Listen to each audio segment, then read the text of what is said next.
Hello and welcome. I'm Leigh Ann Gerrans and you're watching W News, broadcasting live from the Al Arabiya headquarters. These are our top stories. Canadian Prime Minister Justin Trudeau announces his resignation outside his home in Ottawa. He'll step down when a new successor is named. The US Secretary of State throws his support behind South Korea's democratic process as investigators continue their mission to arrest impeached President Yoon Suk Yeol. And Hamas approves a list of 34 Israeli hostages to be released as part of a possible Gaza ceasefire deal.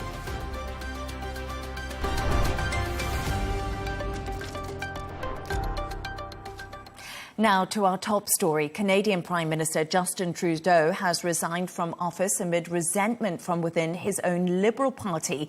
Trudeau made the announcement on the steps of his Ottawa home. Here is what he had to say.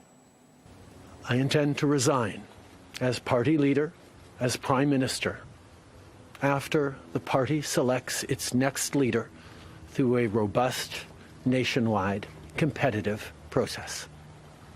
Last night, I asked the President of the Liberal Party to begin that process. This country deserves a real choice in the next election, and it has become clear to me that if I'm having to fight internal battles, I cannot be the best option in that election. So how did it all go so wrong for the Canadian leader? Benji Haya has the backstory.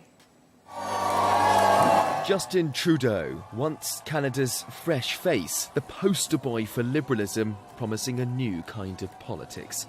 What a mess. Yesterday was a gong show at the bottom of a dumpster fire, wrapped up in a cluster. People are right to be angry. They've got a prime minister who's more interested in protecting his own job than defending Canadians against Trump. The Prime Minister has lost the confidence of Canadians, lost the confidence of many of his MPs, and yesterday he lost the confidence of his Finance Minister. And no wonder, because after 9 years, this Prime Minister has broken everything. Trudeau, the son of a previous Canadian Prime Minister, has faced a relentless and tumultuous few weeks. With the 53-year-old's popularity already plummeting over record inflation, almost 24 backbench Liberal MPs signed a letter late last year calling on him to step down, with the ruling party fearing a seismic defeat in the election scheduled for this October.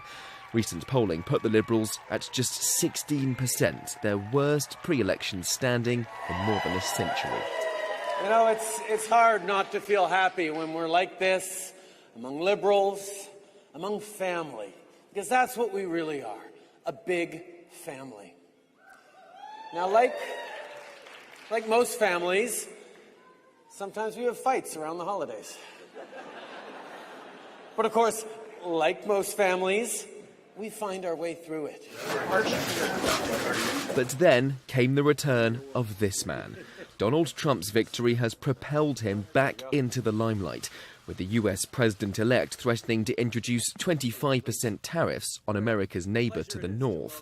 Trump's publicly mocked Trudeau, belittling him as the governor of Canada, as if his country was merely a US state rather than an independent nation. The final straw, perhaps, was the resignation of Chrystia Freeland, Canada's deputy prime minister, who quit after casting doubt on whether Trudeau can effectively counter the United States' next commander-in-chief. When people feel their economic future is in jeopardy, when they believe their children have fewer opportunities than they themselves had in their youth, that's when people are vulnerable to the demagogue who scapegoats the outsider, the other, whether it's immigrants at home or trading partners abroad. These heady days almost a decade ago, now a world away for this latest incumbent leader to fall. Trudeau has weathered many storms, this one proving too strong to survive. Benji Haya, Al Arabiya News. For more on this, I'm joined by Richard Johnson, Emeritus Professor at the University of British Columbia. Thank you so much for joining us this evening. Firstly, what challenges has Justin Trudeau been facing lately, and how did he get to the position of announcing his resignation today?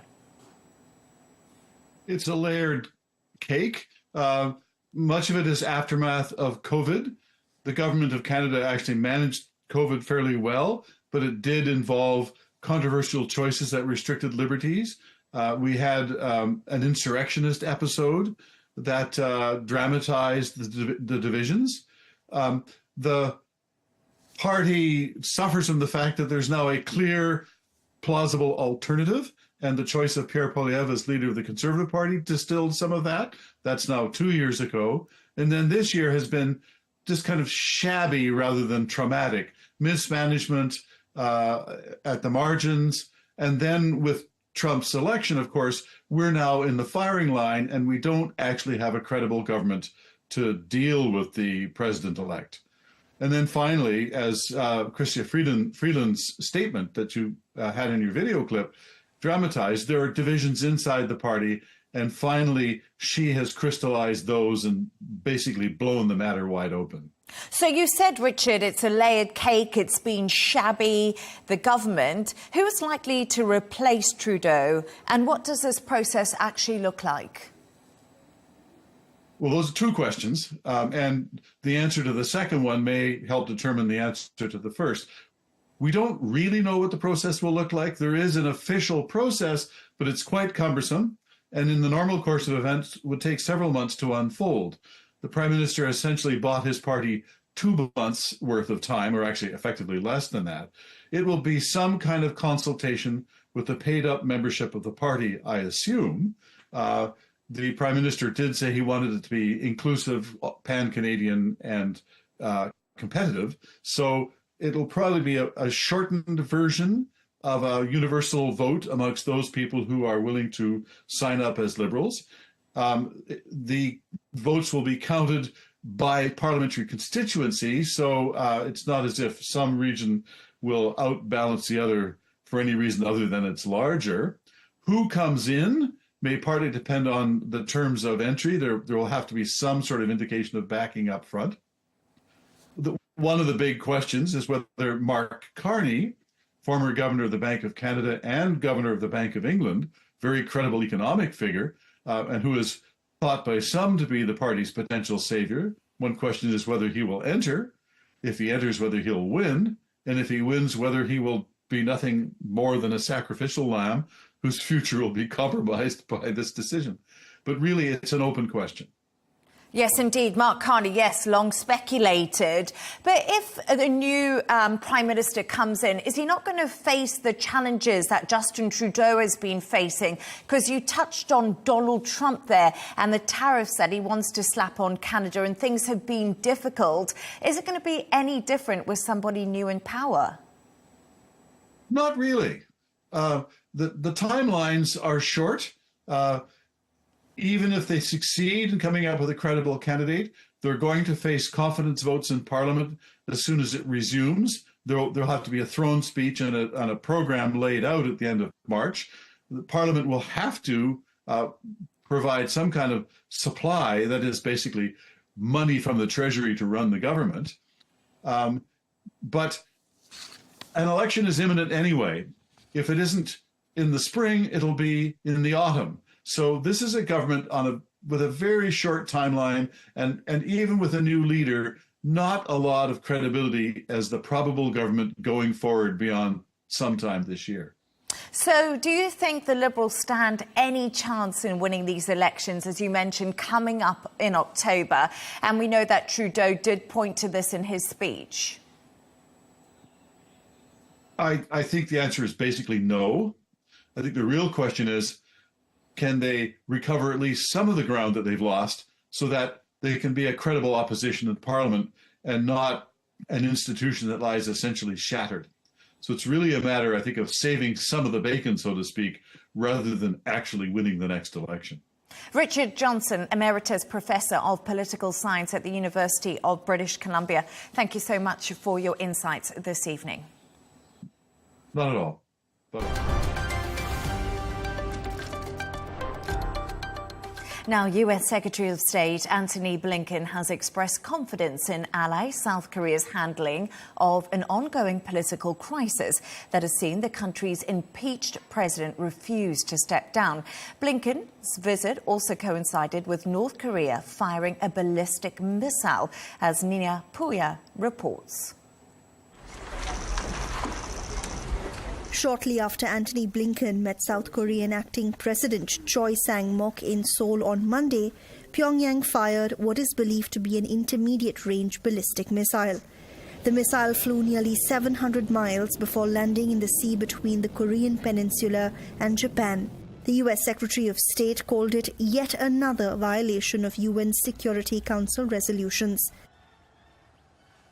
We have sought to engage the DPRK and multiple efforts to sit down, to talk without any preconditions. We communicated that on many occasions. We've done it privately, we've done it publicly.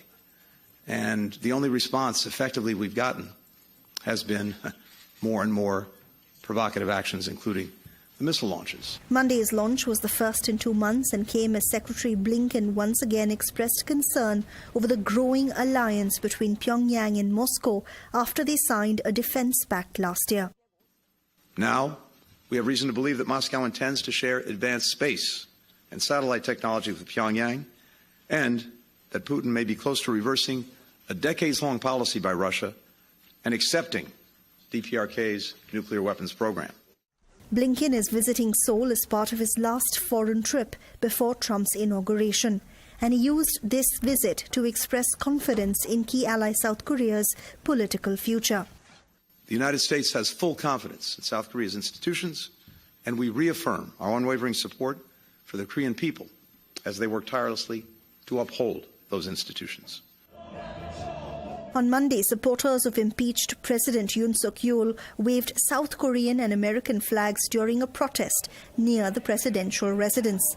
Last week, investigators tried and failed to arrest President Yoon after a 6-hour-long standoff with his security team. This weekend, South Korea's presidential residence was newly fortified with barbed wire and barricaded with buses. Outside, Yoon's supporters continue to rally. Yoon is the first South Korean president to face arrest. He's being probed on insurrection charges after trying and failing to bring in martial law last month, citing a threat from North Korea. Investigators say they have asked for an extension of the arrest warrant, but have not confirmed how long the extension will last. Blinken says Washington has expressed, quote, serious concerns to Seoul over some of Yoon's actions. Yoon supporters have said they will continue to rally and have called this battle a battle for freedom. Neha Punya, Al Arabiya News. Let's get the Washington reaction now from our correspondent, Nick Harper. Nick, thanks so much for joining me this evening.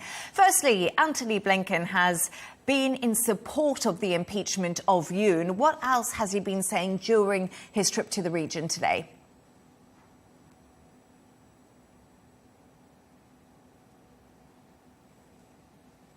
Yeah, Leigh Ann, very interesting, the timing of this trip. Of course, we've seen relations between Washington and Seoul really grow during the Biden administration's last 4 years. We've also seen a growing relation between the two US allies of South Korea and Japan. Those two countries overcoming some long-running differences. We saw the 2023 landmark three-way summit here in Camp David just a year or so back. So Antony Blinken here very much showing that there is that continued support from the United States for what's currently taking place in South Korea. And as we heard there in Neha's package, there was that firing of a ballistic missile timed to coincide with Antony Blinken's trip. Antony Blinken saying that there was that ironclad commitment from Washington to defend South Korea. Also speaking about that warming of relations between North Korea and Russia, warning that those two countries mustn't engage in that expanding of space cooperation. But he also spoke about the conflict in the Middle East, in particular the peace deal that's been rumbling away in the background for many, many months, not reaching a conclusion between Israel and Hamas. And he warned that despite the best efforts of the Biden administration, that deal might not get done before Joe Biden leaves office in exactly 2 weeks' time. He said that the Biden administration would work every minute of every day, and he said we very much want to bring it over the finish line in the next 2 weeks. But he did say that despite being hopeful of an agreement at some point in the future, it may not happen in this next 2 weeks. So, Nick, there's been support for Yoon by people who seem to have been influenced by Trump voters. Let's be realistic. These are Blinken's final days in office. We all know Trump's administration is coming in very soon. When do you think that they'll possibly go to South Korea? And do you think that they'll have South Korea will get the same support from a Trump administration?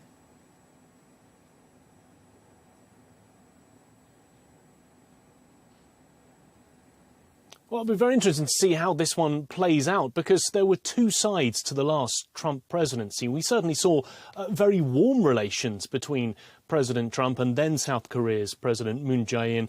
He even visited South Korea back in 2019. But bear in mind that that was, of course, 3 years into Donald Trump's presidency. So it took a little while for him to get there. So warm relations in the past, but in the run-up to last year's US presidential election, Donald Trump was threatening South Korea, saying that they should be paying around $10 billion a year to have US troops stationed in South Korea, essentially ready in case anything happens with its relations with its northern neighbour. He is, of course, saying that $10 billion would be about 10 times the amount that South Korea currently pays. So it's unclear whether or not we could see worsening relations between the US and South Korea after a period of warm relations. And then there's also a question of what Donald Trump might do with North Korea. During his first term in office, there was certainly that buddy-buddy warm relationship between him and North Korea's leader. We even saw several summits and Donald Trump stepping foot inside North Korea, crossing the DMZ from South Korea into North Korea. It's unclear whether he will try and reinvigorate that relationship with Kim Jong-un. If he does, though, I think it will be very much a change in policy that we've seen in recent years. The US has been keeping North Korea at arm's length during the Biden administration. We could, of course, see a turnaround under Donald Trump. Well, you can't really rule out anything when it comes to Donald Trump and foreign policy. Speaking of the incoming Trump government, Joe Biden has announced the banning of new offshore oil and gas drilling along America's coastline. Trump has made his plans for drilling really, really clear. We've heard him say, drill, baby, drill, part of his motto. Will we see this Biden policy ditched in a couple of weeks' time as soon as Trump takes office? I know Biden wants it to be part of his climate legacy.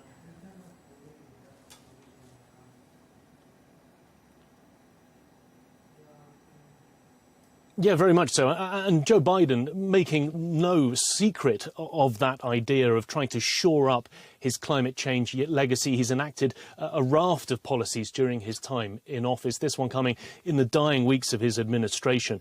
And it is a huge executive order. It effectively covers the whole of the US coastline, the East Coast, the West Coast, part of the Gulf of Mexico, even up into the Bering Strait of Alaska.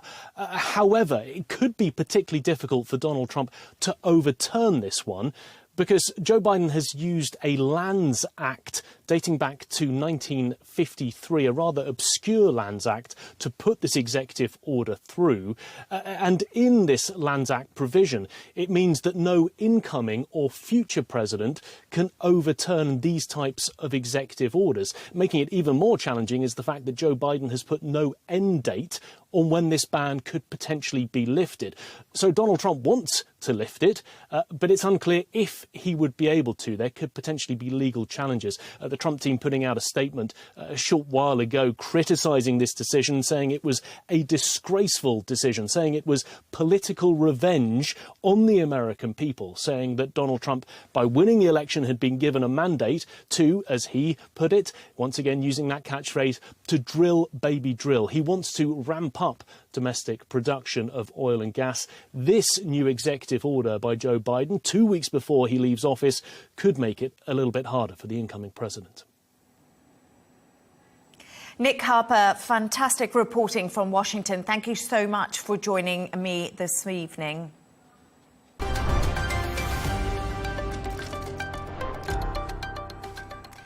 It's almost been a month since the fall of Assad's government in Syria, when the former president fled Damascus for refuge in Russia. Today, former Syrian media chief Kamal Saka has told Al Arabiya about Assad's escape route and his request to Putin. Here's what he had to say. Bashar al-Assad told you that a meeting is to occur at Hamaimim base. Yes. Do you think this was his prelude to escape route? I imagine, yes. Who did he choose to escape with him? The Minister of Presidential Affairs of Syria, Mansour Azam, the Minister of Defense, the Chief of Staff, and also his personal aide, that's for sure. Beyond that, I don't know. It's said that his son was with him. Yes, for sure. Hafez and Karim. Karim returned with us on the same plane we took from Moscow a week before. As for Hafez, I don't know when he arrived. Perhaps he came 2 days later. So, did you meet any of his family members at the palace within 72 hours? No, they don't come to the palace. No. What about the escape route and arrival at Hamaimim? I imagine it was from Damascus airport via a private plane, taking the southern bypass road and then the airport road to reach the airport. This operation, yes, was secured by the Russian side because the Russian military attaché met with Assad in the final hours, not hours, but the final 2 hours. We're talking after 11 p.m. until midnight, or just after midnight. He met with him to secure the escape operation. So the departure was from the residence. He met him at the palace, the Russian military attaché? Yes, at the palace. At the palace. Yes. The departure was to Damascus International Airport, then to Hamaimim Airport. Of course, it wasn't necessarily that a plane was ready immediately after arriving at Hamaimim. No. My information suggests that he stayed at the base for several hours until the plane was secured, prepared, and its takeoff and flight to Moscow were ensured. Everyone took a step back. What did President Putin, according to Bashar al-Assad? He said that President Putin immediately contacted his chief of staff and requested that preparations be made for the Iranian Revolutionary Guard to transport anything needed through the Hamaimim base from Iran to Syria. Yes. What happened? And we're talking about November 29th, more than a week before the regime fell. What happened was the opposite, meaning Bashar al-Assad's request to Putin was for him to personally handle the secure aerial transportation necessary to deliver military aid to support or stop the advance of the Syrian opposition. But what happened is that the Iranians told Bashar al-Assad that they had not received any signals or confirmations that they could move Iranian aircraft to the Hamaimim base, cross Iraqi airspace, and land at Hamaimim. The question was redirected to Moscow. No answer came. Despite the fact that, according to Bashar al-Assad, Putin allegedly contacted his chief of staff in front of him. However, the logical explanation for what happened is... Was it a trick by Putin? There's no other explanation. There's no other explanation.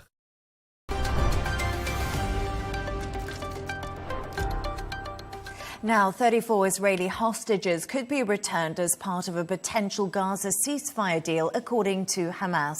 However, Israeli Prime Minister Benjamin Netanyahu's office has said Hamas has not provided a hostage list at this current time. It comes after a weekend of discussions regarding a halt to fighting and bringing those held captive home. Let's go live to Tel Aviv for the latest and speak to our correspondent there, Trent Murray. Trent, good evening to you and thanks so much for joining us. Trent, remind us how many hostages are currently being held by Hamas and who have the group approved for release?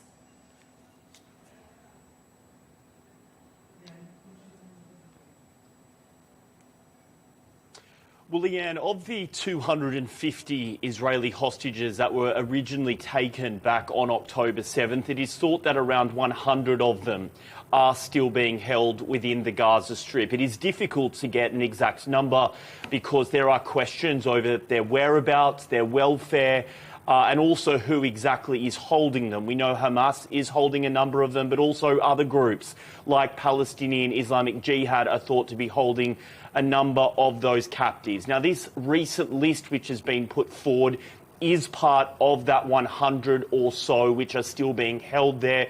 It should be said that the Israeli government believes that around a third of them have now died in the Gaza Strip since they were being held there. But overall, it is, of course, still a very significant number, which is why they are so crucial to these ongoing ceasefire negotiations. We know that Hamas is using these hostages as part of their talks to try and ensure the Israelis end their permanent military presence in Gaza, and that is why we've seen many sort of ceasefire negotiations in the past kind of collapse at the last minute. We do know that out of that number there was over 109 released. That was earlier last year, when you might recall there was a ceasefire deal done then. Certainly for many of the families here in Israel, there is hope that that same sort of deal could be resurrected in order to try and get some of these people home. Trent, Benjamin Netanyahu's office has not confirmed they have received this list from Hamas. Was this not part of the ongoing ceasefire talks which did take place over the weekend?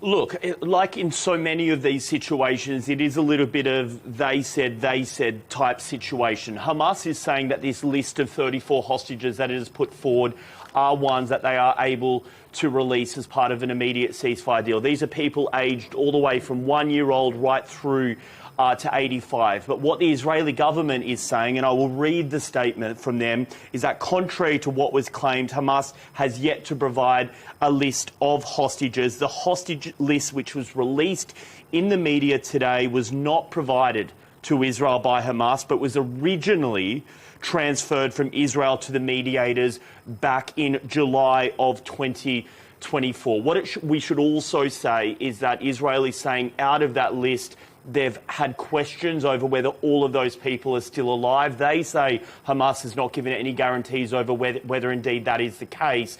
But right now we know, despite those disagreements, there is just a lot of intense focus on trying to bring the two sides together. Because, of course, for the hostage families, they want their loved ones home.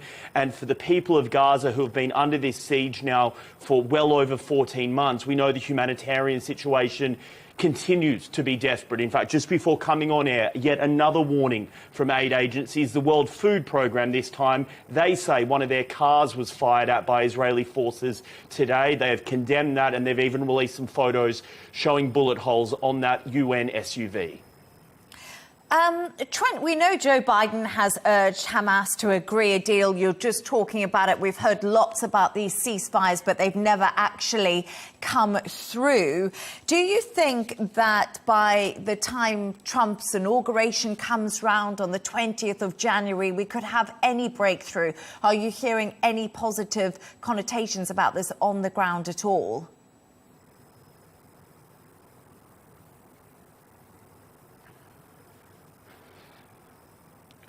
Well, look, I think in many ways this is being looked at from the American perspective through the prism of political legacy. We, of course, know Joe Biden's days in the White House are fast coming to an end. For his legacy, he would love to see a deal get done. We heard that from the US Secretary of State Antony Blinken today on his final overseas trip as the Secretary while he was in South Korea. He said they were doing all they could to get this over the line within the next 2 weeks. That is when their time will come to an end. But from the flip side, you can imagine if you were from President Trump's perspective and his incoming administration, well, what better way to kick off your sort of Middle East foreign policy agenda by saying you were able to secure a ceasefire in the opening days of the Trump White House? I mean, that is just the very kind of crude political nature of all of this. Caught in the middle of it, of course, millions of civilians in Gaza and over 100 families here in Israel waiting to get their loved ones home. It's an incredibly difficult situation. Trent Murray in Tel Aviv, thank you so much for joining me this evening.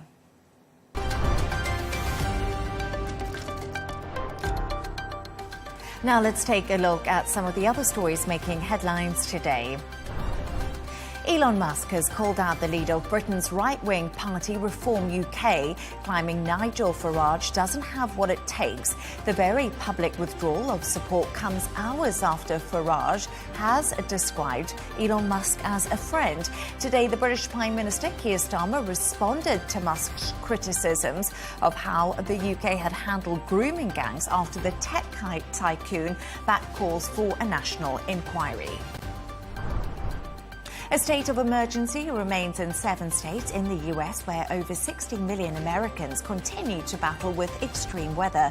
Storm Blair has led to thousands of flights being delayed or cancelled. Many roads cut off and some schools shut off too as a result. Kansas is one of the worst areas hit, with Missouri, Kentucky and Virginia also affected. Now, a 276-kilogram tuna has sold for more than £1 million at the Toyosu fish market in Tokyo. The fish, which weighs the same as a motorbike, was bought by Michelin star sushi restaurateurs, the Odira Group and the wholesaler Yamayaki. The sale is the second highest price ever paid at the annual New Year auction at Toyosu Fish Market, and where the first tuna purchase is always believed to bring good fortune. And the world's oldest living person is a 116-year-old Brazilian nun, Sister Ica Canabero, who was born on the 8th of June 1908, lives in a retirement home in southern Brazil. Ms. Canabero is a passionate football fan, and she credits her long life to her Catholic faith.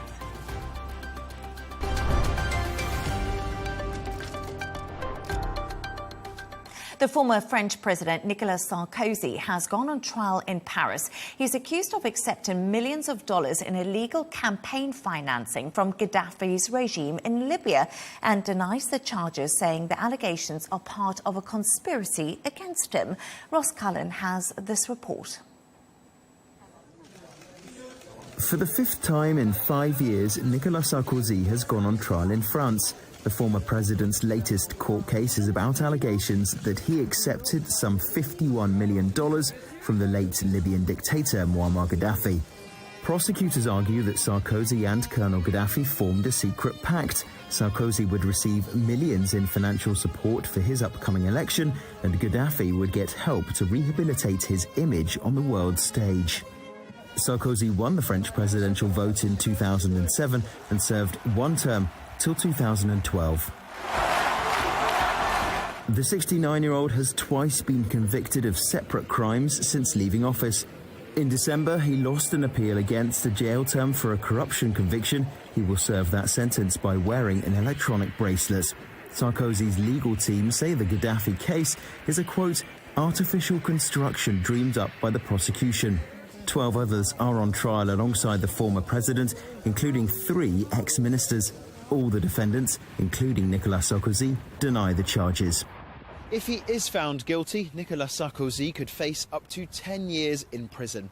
The trial is expected to conclude in early April. Riz Khan, Arabiya News, Paris.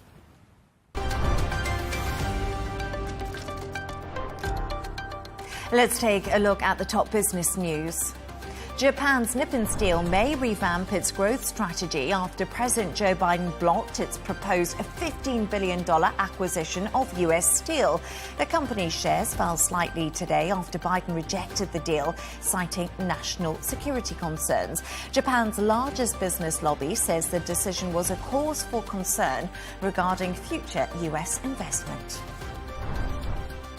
Now, oil prices are holding steady at their highest level since mid-October as cold weather across Europe and the US increases demand. Brent and WTI are also trading higher on expectations of tighter sanctions on Iranian and Russian oil exports. Brent crude gaining 0.3%, trading at around $76.73 a barrel today, while WTI is up around the same amount, trading at $74.19 a barrel. Now to some sports news, and Japan's Hideki Matsuyama has won the PGA Tour opener in Hawaii with a record 35 under par. The 2001 Masters champion carded a final round of 65 to make history on the Plantation course in Kapalua. He beat the previous record of 34 under, and that was set by Cameron Smith on the very same course in 2002. And Manchester United battled Liverpool to draw 2-2 in a game that was almost postponed due to heavy snow in the north of England. United demonstrated the spirit that has been missing under the new manager Ruben Amorim to earn a point at Anfield. Now, Mo Salah equalled Thierry Henry's tally of 175 Premier League goals from the penalty spot.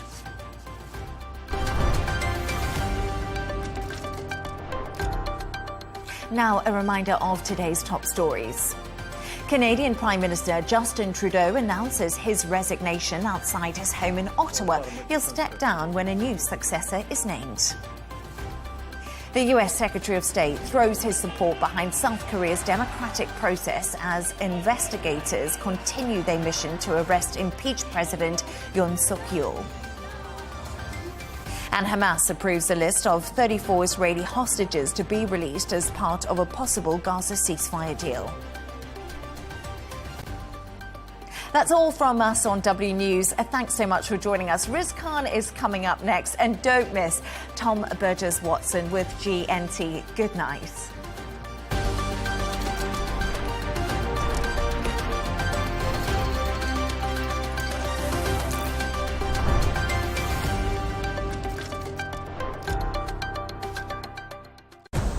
Arabiya News, we go beyond the headlines. From the latest breaking news to in-depth coverage of global events. We're not bought or sold. Nobody owns us. The loss of life, the destruction of property. The conflicts are such a terrible thing. Context and analysis to help you see the full picture. The world is in a very dangerous place. Join us on Arabiya News. It's very impressive. Where knowledge meets perspective.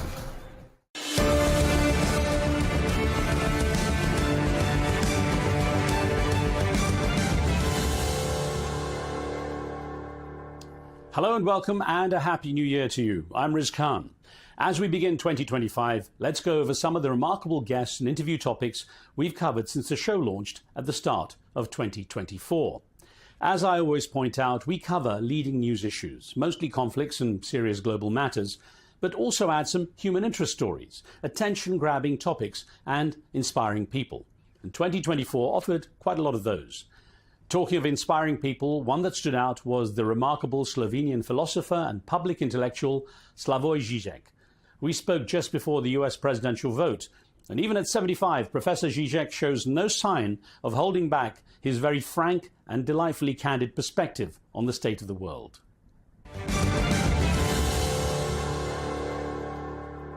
I think that the first question we should ask is, how come that from the kind of American consensus which lasted till some 15, 20 years ago, how was it possible that a figure like Trump emerged? Don't blame the fanatical right, blame the liberal center. Trump exploited deftly faithful limitations of this benevolent welfare state liberal center. We should begin with self-critique, not just with attacking Trump. Well, I was going to say, it seems that politics is sometimes less relevant because research is showing that many societies are now looking for strong leaders, and that might explain the popularity of someone like Donald Trump and Vladimir Putin. First of all, I wonder if you see them as strong leaders in the first instance, and how perhaps society is gravitating towards these kind of strong figures that they want in power. I agree with you, although I would add that it's more ambiguous. Like, take Trump. Yes, he is authoritarian and so on. But for me, the basic characteristic of an authentic, and I believe in them, authentic strong leader is dignity and this spontaneously emanating authority. Trump is not that. Trump plays a strong leader, but he plays it in an ironic way, making fun of himself and so on and so on. Even with Putin, you can find something similar. He is not dignified. He, from time to time, goes into obscenities and so on. So it's very sad what is happening. I am not some kind of anarchist leftist. Sometimes an authentic, strong leader is needed, and today it is. By authentic, strong leader, I don't mean the one who is a dictator and just tells you what is better for you than you yourself know. No, an authentic, strong leader shakes you, moves you. He makes you feel, yes, we can do this. He opens a new space, a hope. We don't get such strong leaders today. Now, I know, Professor, you're not a fan of Vladimir Putin, but, can you sympathize in any way with the position of President Putin against military expansion on his doorstep, especially with Ukraine's ambition to be part of NATO? The narrative, of course, in the West is very much against him, but can you see his point of view? Here, maybe I will disappoint you. I see his point of view, of course. But nonetheless, I have so many friends, not just in Ukraine, but in Baltic countries and so on, so that I don't accept this simple narrative that Ukrainians are engaged in a, let's call it, as usually said, proxy war of NATO against Russia. I think if you look at what goes on in last decades, Russian intervention in Georgia, Georgia, then Crimea occupation, and so on.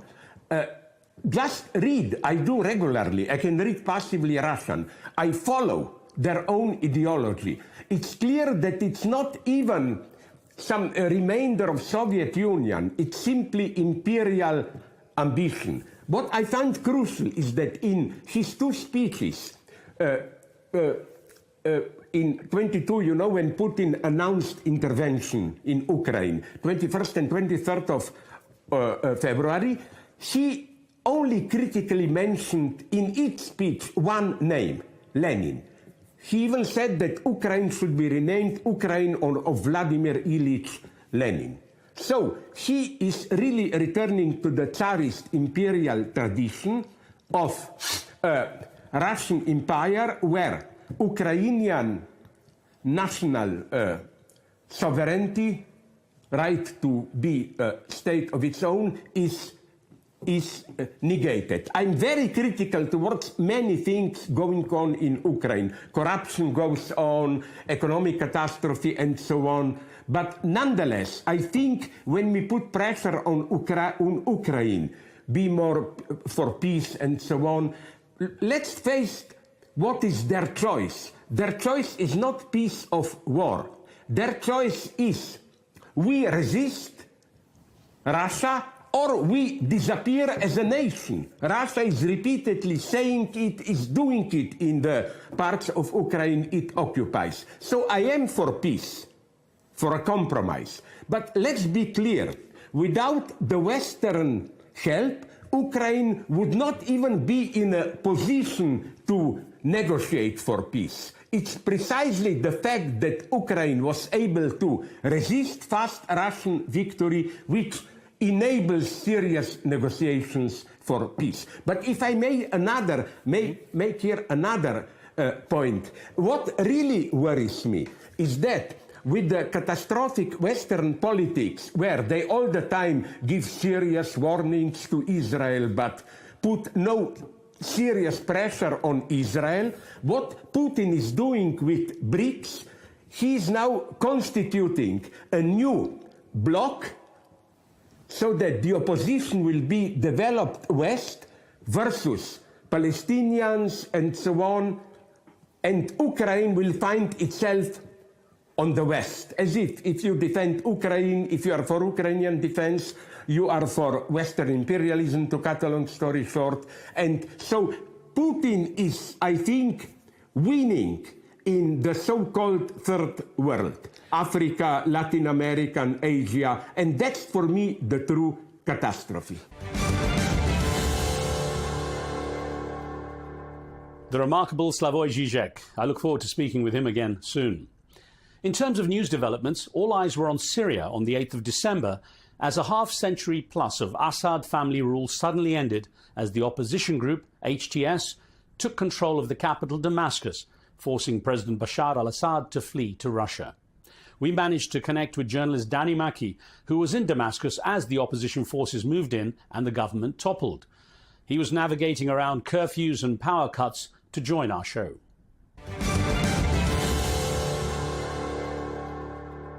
And when did you first get a sense that the opposition forces, the Military Operations Administration, as it's called, first arrived into Damascus? We got a sense when we heard the gunfire in the capital, and we heard that they'd arrived at the broadcasting center in Umayyad Square. Now, when they got to this center, and it was really, you know, the old school traditional head for the media building kind of coup, when they arrived there, they actually issued a statement saying, on Syrian television, saying the regime had actually collapsed. And that was really fitting for a 60-year-old regime, that it would be done in that kind of way. Also, we heard a number of, clashes. We heard reports. We could see that they were massing around the edges of the capital. And, when you've lost most of Damascus countryside and, they've actually infiltrated the center, you could see things had come to an end. But you didn't see any heavy weapons. What we saw at the start was just, militants carrying AK-47s, maximum having a couple of RPGs. We didn't see any really heavy weapons, which suggests that there wasn't a fight at all. What's been the mood of the people on the street? Of course, we've heard reports of all the celebrations supporting the downfall of Bashar Assad. Are there any voices in support of him? Well, absolutely not. I think Assad is, dead and buried when it comes to Syria. Even his main coastal kind of support base has pretty much abandoned him. And, why wouldn't they? This was an individual who said that, he would live, he was born in Syria and he would die in Syria. And, when push came to shove, he just upped and left the country, and he left his own security detail behind. He didn't even take them with him, which shows you, there were also reports that he emptied out the Syrian central bank. So this individual clearly had no concern for anything but his own interests. And him going to Russia, applying for refugee status at the end is, really fitting end to someone who has created so many refugees himself. One of the big stories coming out is how many people have been freed from the prisons. A number of different people, thousands, and all across Syria, tens of thousands have been released from the prisons, from Adra to Saydnaya to Aleppo, Hama. And many of these people really did nothing wrong, but maybe say a couple of words against the regime, maybe have some sort of, a couple of issues behind them. And some of these people stayed there for decades, especially the political prisoners. There were people who'd been in there since the start of the crisis.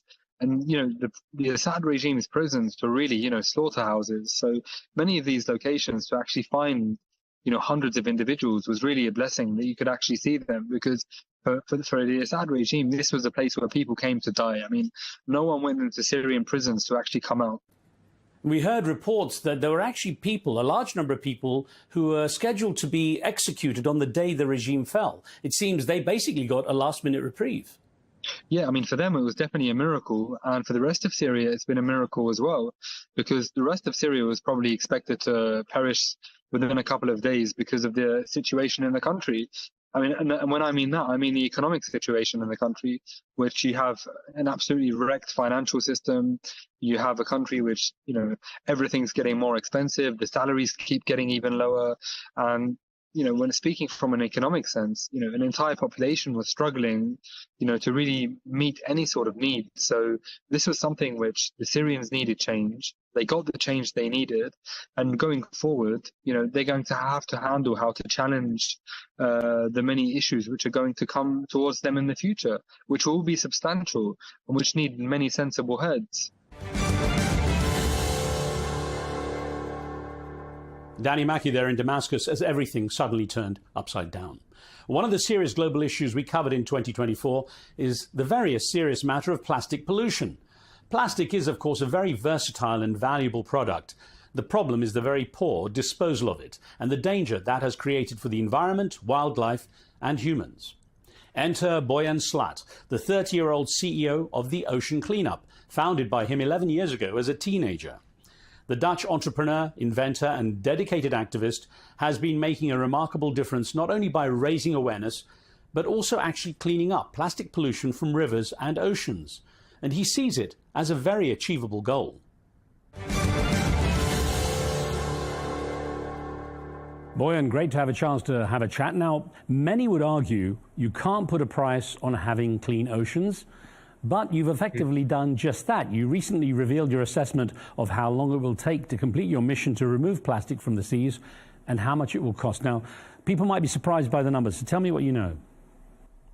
Sure, yeah. So at the current level of performance, so basically what we have already achieved to date, we can clean up the Great Pacific Garbage Patch in 10 years' time at a cost of $7.5 billion. So that's less than half of what America is spending on Halloween decorations on an annual basis. Now, so I think, it's compared to a world problem, it's something that we should be able to afford. However, we're also looking to do it even faster and even cheaper. So by improving the way we detect where the highest concentrations of plastic are inside of the Great Pacific Garbage Patch, we think we can actually do it in just 5 years' time at a cost of $4 billion. So yeah, really now for the first time ever, we know what it will take to return the Pacific Ocean to its clean and pristine state. That's a fascinating comparison, literally half of the Halloween decorations in the US. Yep. But give me this perspective, because there are always skeptics out there. Why do you see this as value for money? What else could you get for that amount?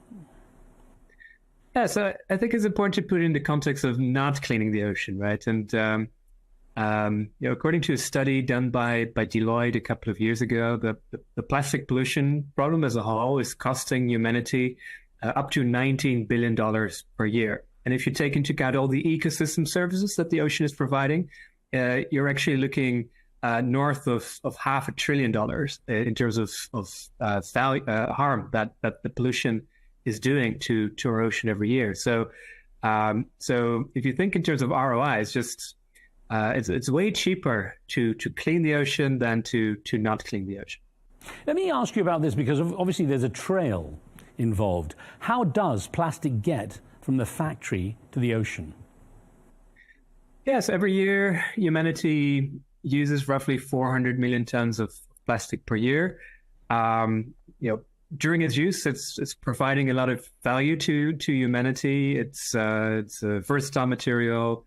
It's an energy efficient material as well. But unfortunately, not all of that plastic gets collected and processed in a responsible way. So you'll have essentially leakage from the system.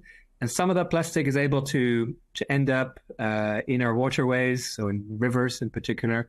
And through rivers, it then ends up in the ocean. So, and we're talking about quite a small fraction. So less than 0.5% of the plastic that's being used ends up in rivers and flows into the ocean.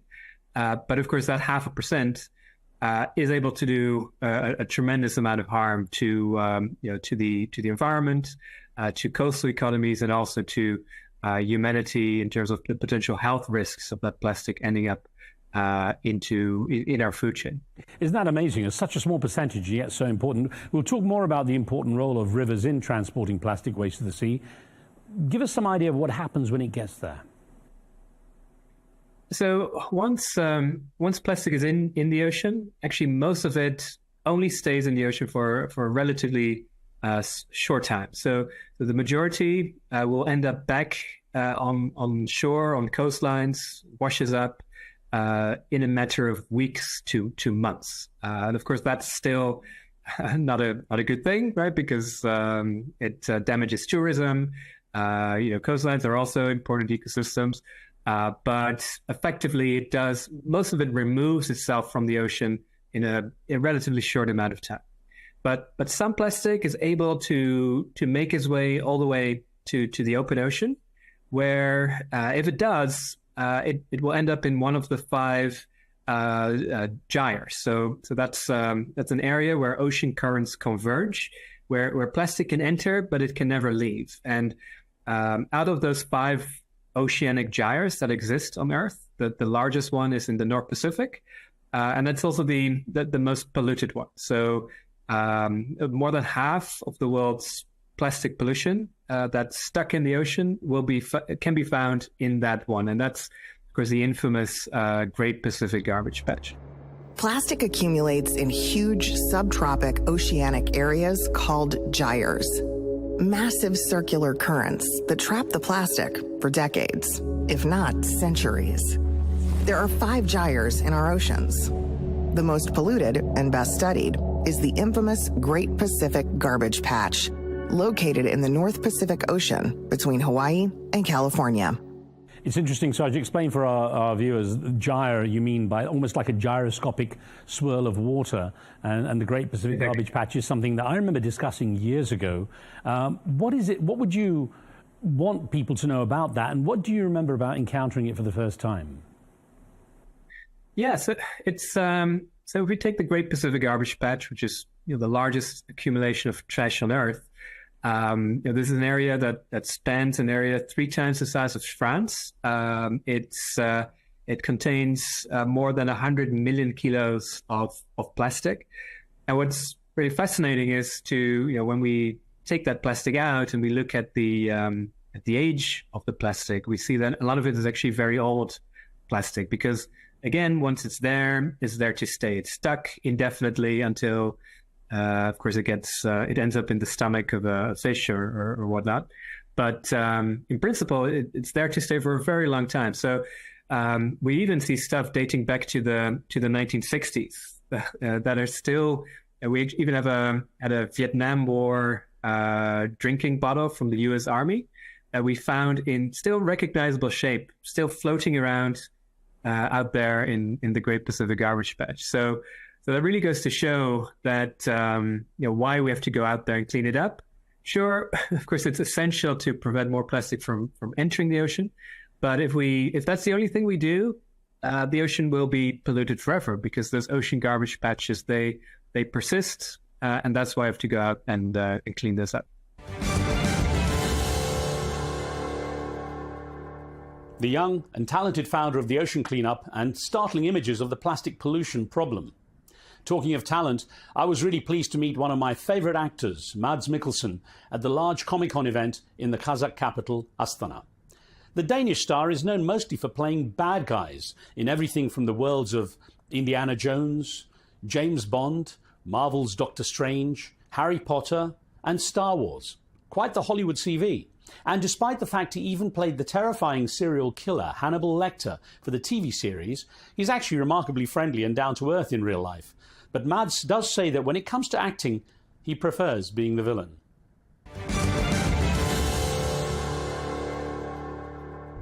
I'll take it any day. I mean, back home in Denmark, I get to play all kind of different characters, variety of human beings. And yes, in America, there's a tendency, if you have a funny accent, that they will make you the baddie. But I'll take it. Knowing you over a couple of days, you just got to be one of the nicest guys. And for the fans here at Comic-Con, incredibly gracious. I mean, your hands are covered with ink from signing. Yeah. I mean, it's thousands, actually, of signatures you've done. There's been a lot of people here, and it's massive. And they're very disciplined. They're standing in line. And if they're disciplined and can stand in line for hours, I can also sit for a few hours. Yeah. How do you feel about the way cinema has gone? Because you do I'm going to call it the pure stuff in Denmark, where it's about the acting. It's not special effects, big productions, smaller budgets, and it's all about you guys. Yeah. How do you find cinemas going when you see it's all about the action stuff for a lot of the world and the Western movie world. Well, that's true to a degree. I mean, in America, they still make a lot of indie films and solid, good stories. But obviously, what we know America for is Hollywood, and Hollywood tend to be very high budgets, right? And there's a lot of repeat things. You know, you do the franchises, and then the third and the fifth, and so on. And some of it is fantastic, and some is not. But that's always been the case with that machinery over there. I grew up with American films. I didn't watch small French or Polish films when I was a kid.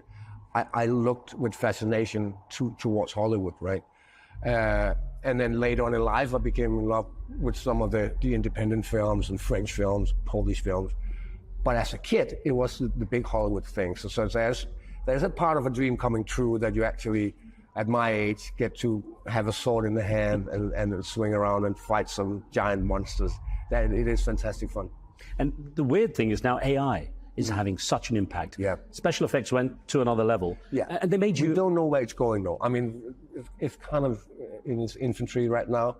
But I've already seen stuff online, and that's unbelievable. You can't tell the difference between the real thing or not, right? You and Harrison Ford both made so much younger for Dial of Destiny, That's the true. Indiana Jones movie. Yeah, that was his technique was one thing, I think it was called deep fake. That's right. Right, and they already had a little sample of that after a couple of days, and it was just unbelievable. It's just basically him as a young man. They took all the frames that he's ever done as Indiana Jones as a younger person, put them in a computer, and then Harrison, at the age of 80, played the scenes, but they morphed his mimics on it. It was just amazing. In the beginning, they didn't want to do anything with me. They just dyed my hair really black, and I had to tell them, guys, the black hair makes me look really old, so we have to do something. It's ironic because someone working in news like me, I mean, deep fake has become a major frightening issue. Oh, it is frightening. Of course it's frightening. No one knows what to believe or not. No, that is the scary part when it comes to news or politicians proclaiming certain things. And there's no shortage of people who would like to use that. So they'll have to find a shape and a form eventually, but it's here to stay. You can't uninvent it, right? It's online. You're a 1965 baby, so the years are catching up. I'm older than you, so I can talk. But it's interesting you're doing these action movies and things. Are you finding? I mean, do you get a lot of preparation time? Are you physically able to keep up with the stuff? I'm fairly able. As a kid, I was a gymnast. That's right.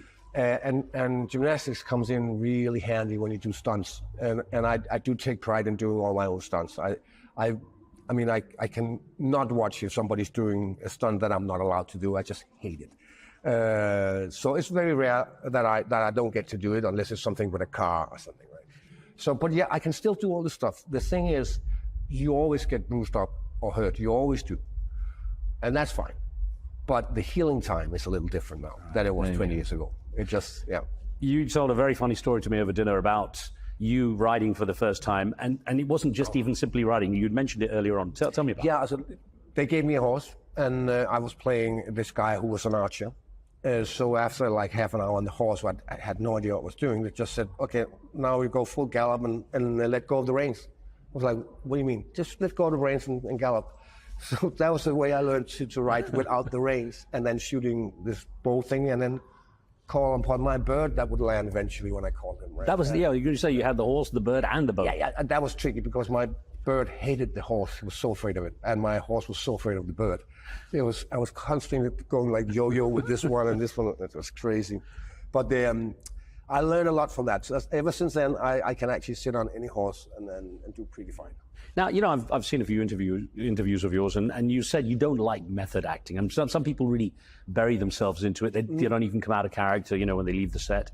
Yeah. What is it that bothers you? But I think there's a misunderstanding when I said that. I definitely don't hate method acting, but I think there is a misunderstanding of what that is. Because the whole thing about preparation, you have to learn a certain trade. If you're cutting somebody's hair, you have to learn that in a film. Or you need to be a way to learn something very specific. That's not method acting. This is just preparation. We all do that to a degree. Method acting is a fairly boring technique of being able to repeat certain emotional things So that, and you will attach it to a physical thing. For instance, like drinking a cup of coffee in a certain way will awaken some specific emotion in you. So it's quite boring, actually. But there is a fascination of people, living on the top of a mountain and for 2 years, and their real life children has to call them a different name. That I find pretentious. But as many other things, people who use that technique, you will find people who are fantastic actors and some who are not. And people who don't use it can be fantastic actor and some are not. Something that happened not long ago, actually it's an ongoing thing, is what happened in that movie Rust, that Alec Baldwin was shooting. Right, yes. And it surprised a lot of people to know there were real guns used as props. That's a disastrous story, that one. Obviously, I wasn't there. I don't know what went down. We don't even have real rounds in Denmark. You just can't get your hands on them. So that's not an issue in where I come from. But having said that, even blanks are lethal. If you shoot a blank on a certain distance, it's a lethal thing because there's so much coming out of that barrel. So what happened on that film, I don't know. It's crazy when you hear when they break it down. Everything went wrong. What it made a lot of people wonder is how much preparation is there, how much safety. So how much have you seen in the time you've been in the movies, greater preparation for dangers or potential? I mean, the stunts. Yeah, it's obviously preparing to Denmark is an infancy of stunts and stuff like that. We don't have an enormous industry, so there's a few people running that. But safety has become more and more important. And it is definitely in England and America. I mean, it's because people are suing each other left and right if something goes wrong, right? But it's always been, since I started, it's always been like, I have a responsibility for checking the gun I get and look at it and show my fellow actors that it's empty or that it's a blank. It's always been the case, so I don't know what went wrong there.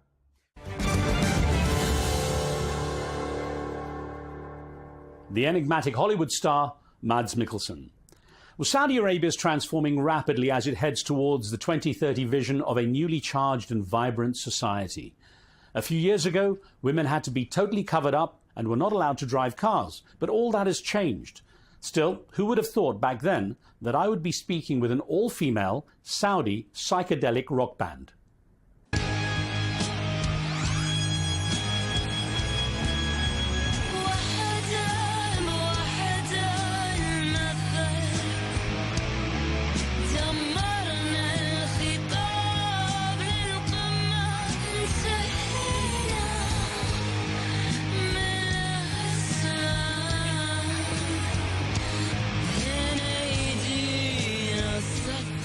That's the sound of Sira, and the band members Nora, Haya, Mish and Thing, not her real name, join me from Riyadh.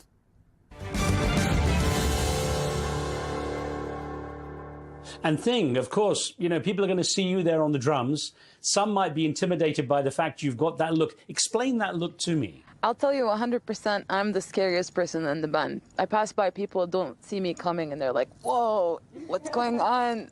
Some people go, Bismillah, It's really funny.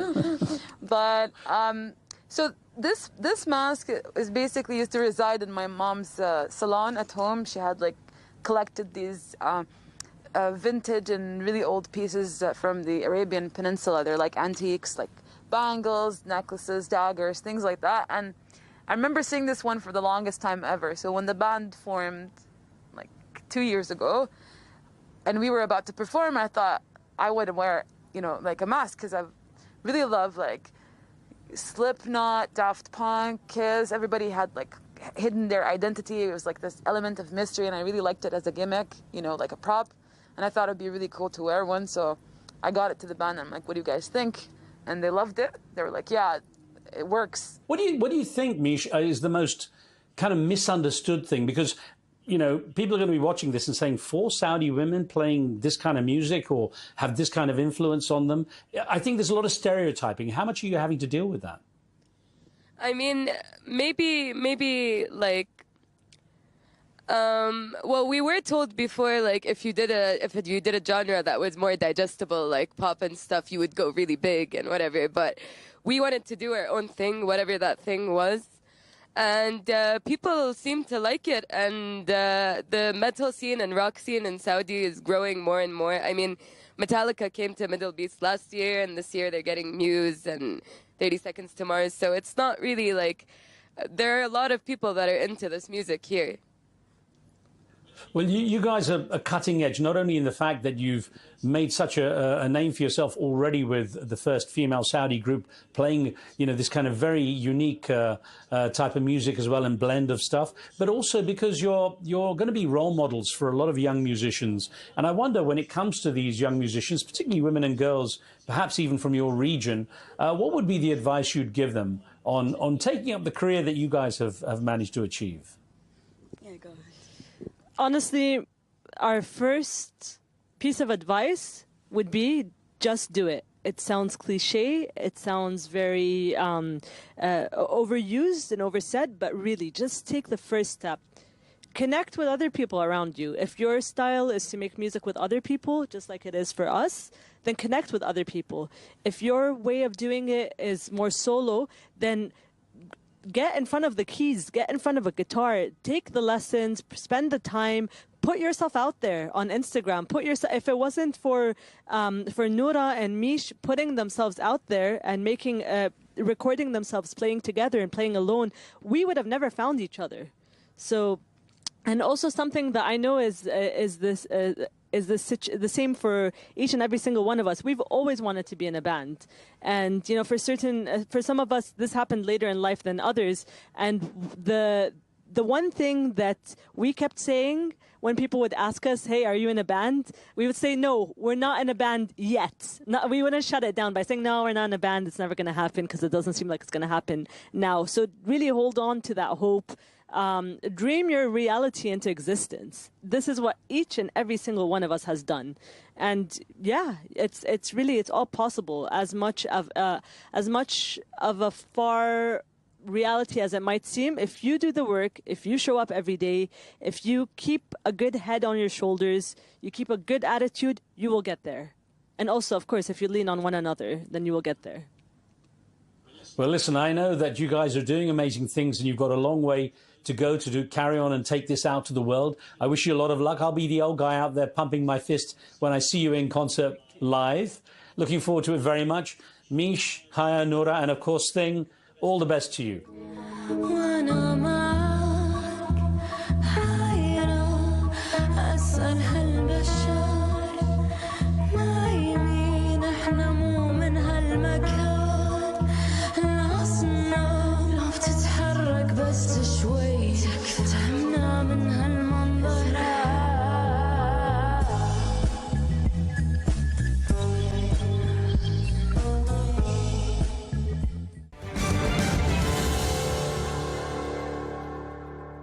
On a side note, thumbs up to Spotify for supporting Sira as an artist in residence, helping them to grow as they break new ground and battle stereotypes. Well, talking of battles, Tyson Fury, whom I'd interviewed back in May, just before he narrowly lost his highly publicised Ring of Fire bout against the undefeated Alexander Usyk, was back for another round against the Ukrainian world champion, with the match rebranded Reignited this time. I headed back to Riyadh for another sit-down interview with the Gypsy King. And here's the quick round of word sparring I had with him at the end of our chat.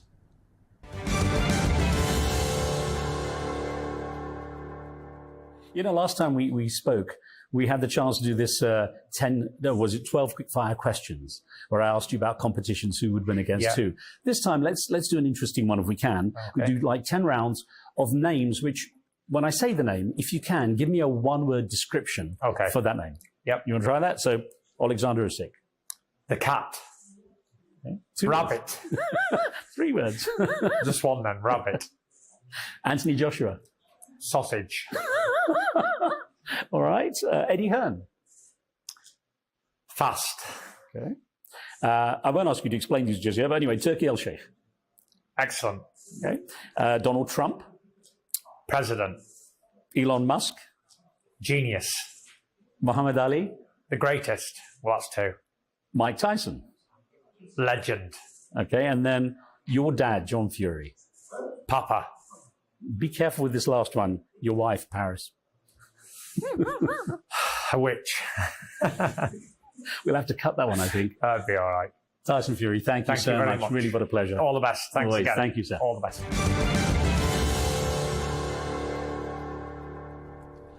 Sadly for Tyson Fury, this rematch had a similar outcome to the last time, and Alexander Usyk remains undefeated.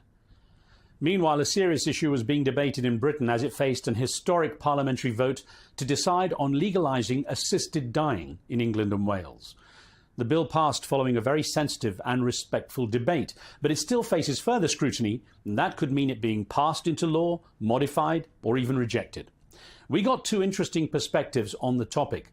The first is from the family of a veteran British TV celebrity broadcaster and activist. Esther Ranson commanded huge audiences for her show That's Life from the early 1970s into the 1990s. Now aged 84, she revealed that she's been diagnosed with late-stage terminal lung cancer and has signed up to the Swiss service Dignitas that assists people in choosing their date and time of death. Well, Dame Esther has ended up a public champion supporting assisted dying and was happy it passed the first debate in the British Parliament. Her daughter, Rebecca Wilcox, gave me a personal perspective on the issue.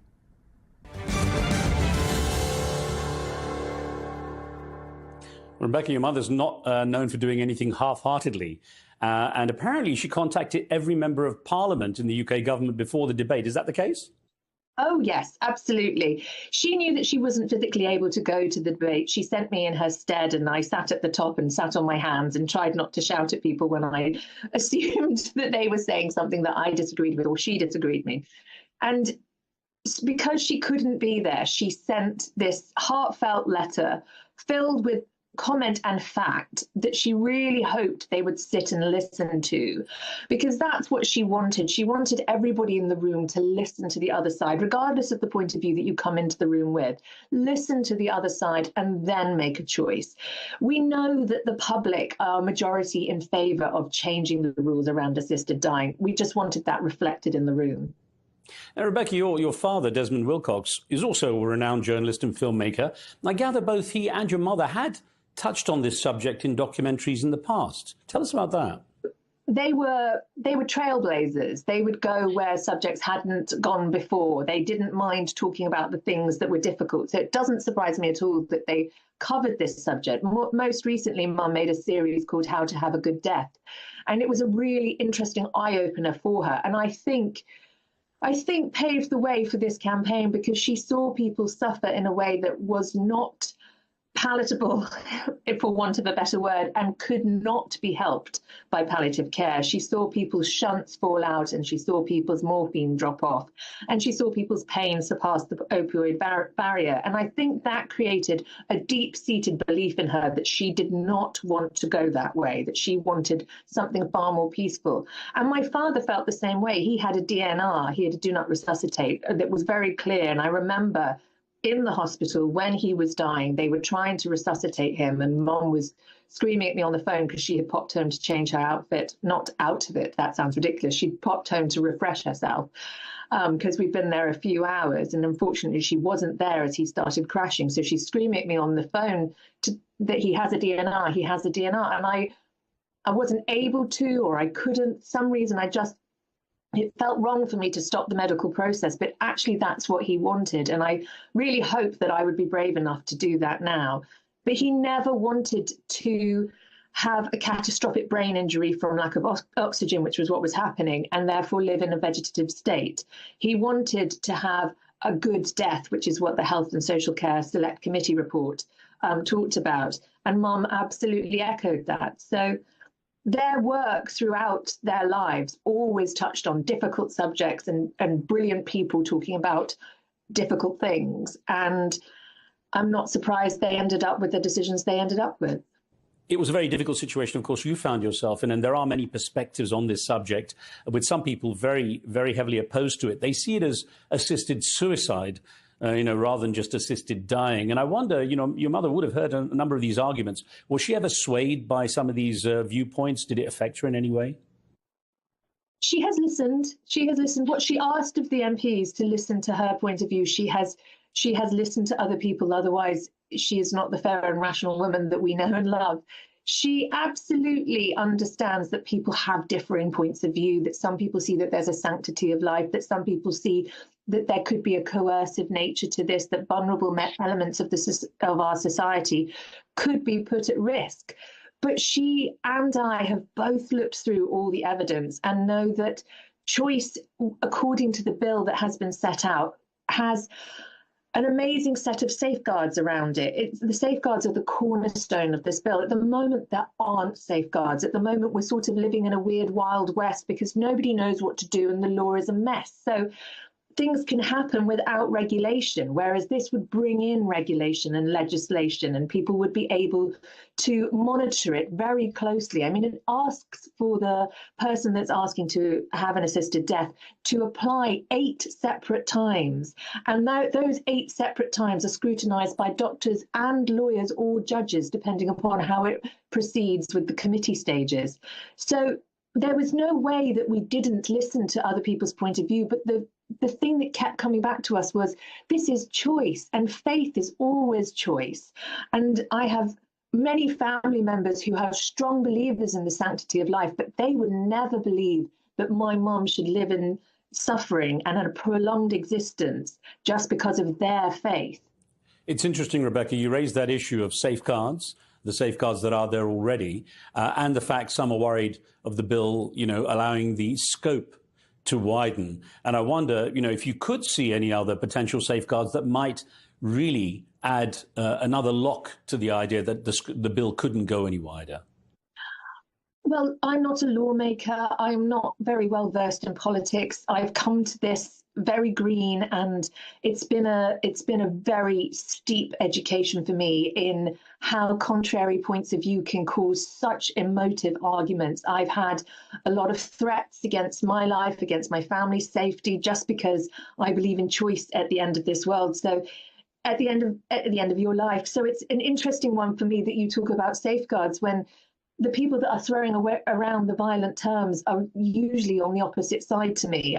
We turn up to every debate, every campaign, every rally. I'm alongside a campaign called Dignity in Dying, and that's exactly how we try and proceed at all these rallies, with dignity, with compassion, with empathy, and we're hugging each other and we're chatting to each other. And I'm alongside people who are really suffering from very serious terminal diagnoses, including this wonderful woman called Sophie who has stage 4 terminal breast cancer and is allergic to opioids. So at the end of her life, she sees nothing but pain. She cannot have any pain relief. So how does the gentle death of palliative care work for someone like her? With the safeguards that we want, I think this is the most safe bill. In fact, there have been criticisms of it for having too many safeguards. I think at the moment, with the country not decided, with a bit of a rift going on, even though the majority are in favour of it, I think it's good to proceed with this level of safety at this time.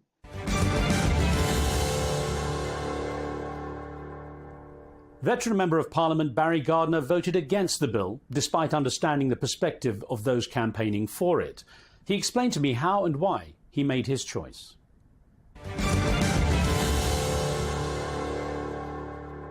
I think it's important that we recognise that when we're legislating, we are not simply expressing our own personal preference. And this was the fundamental internal conflict that I had with myself, because I could envisage myself being in that situation as outlined in this bill, with perhaps 6 months yet to live, with a terminal disease, and depending on the nature of that disease, perhaps wanting to avail myself of what this law would propose, which is to be able to have an assisted death. So at a personal level, I could see that.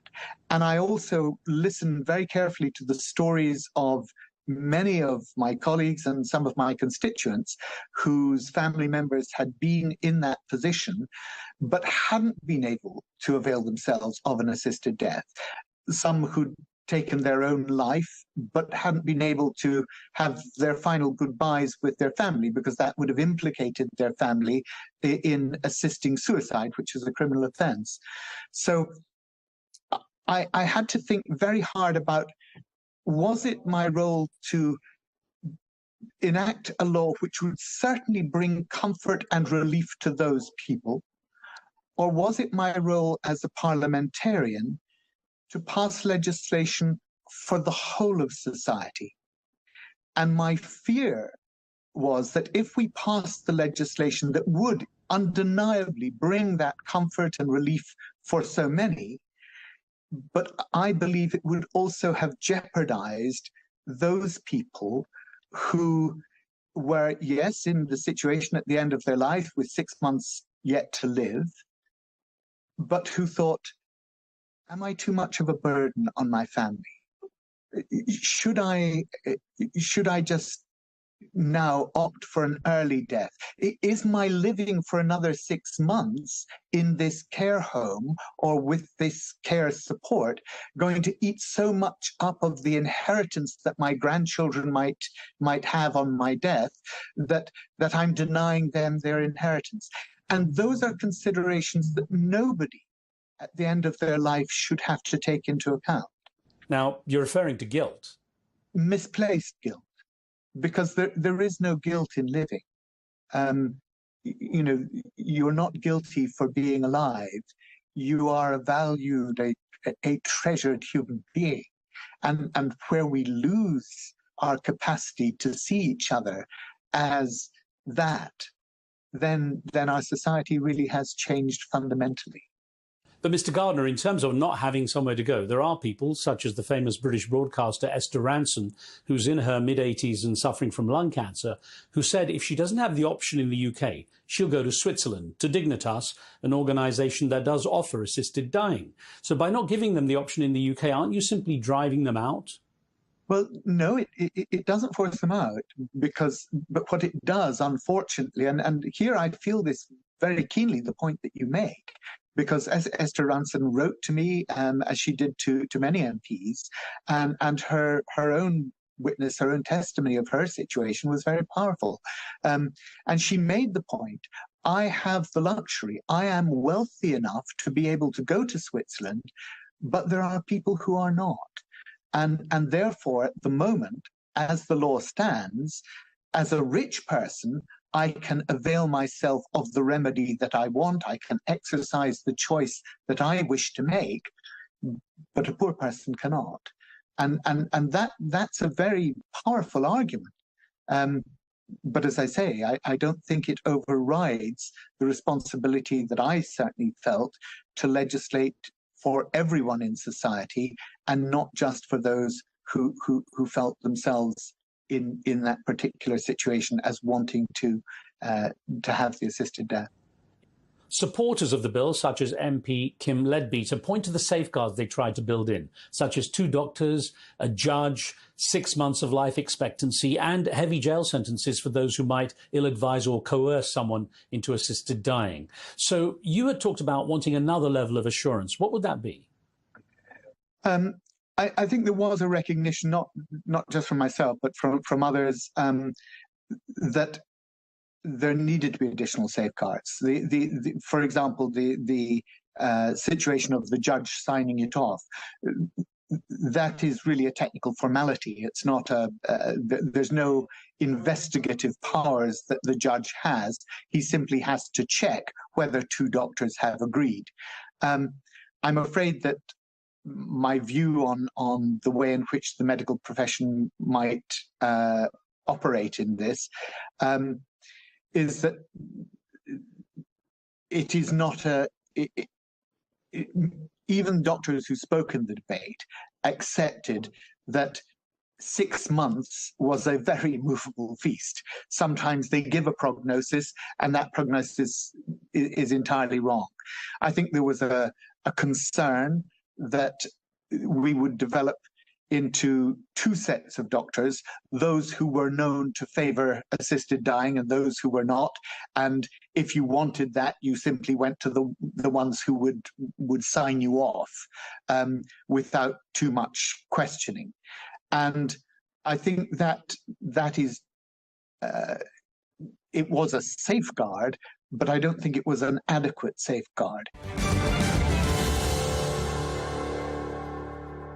Well, we'll keep an eye on that debate in the UK as it continues into 2025.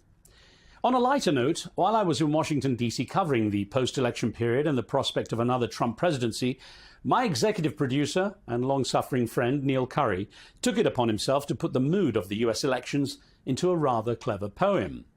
Neil's always had a way with words, and that was evident as he stood in front of the Capitol's reflecting pool to personally recite his poem, Election Reflections.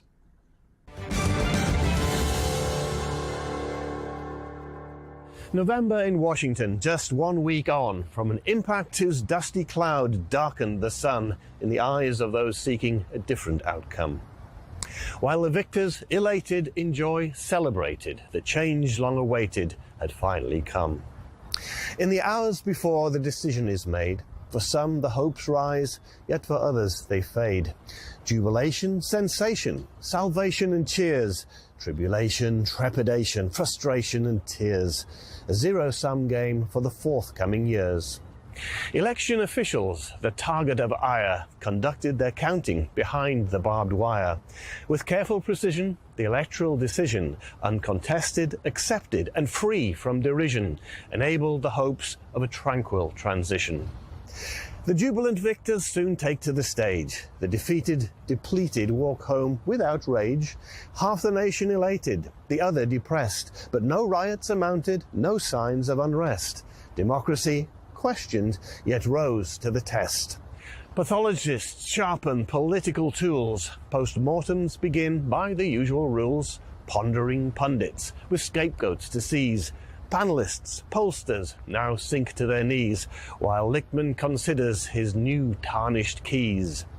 World leaders are queuing to bend at the knee, to honour the victor not all could foresee, renewing old friendships, regretting misdeeds, offering to service the president's needs, past insults erased, for forgiveness they plead. Will promises made equal promises kept? Will political rivals be shown some respect? Belligerent language softened and sealed, salvation, moderation, return to the field. Can a nation divided be finally healed? Washingtonian dogs still need to be walked. Political chatter still needs to be talked. Coffee brewed up and scrambled eggs downed. On the National Mall there are leaves to be browned and cover the Capitol's historic ground. And the sun still shines on the Capitol pool, glinting eyes squinting like some precious jewel. The ripples now calming, disarming some fears of the journey ahead to the forthcoming years. The tsunami receding, for now, it appears.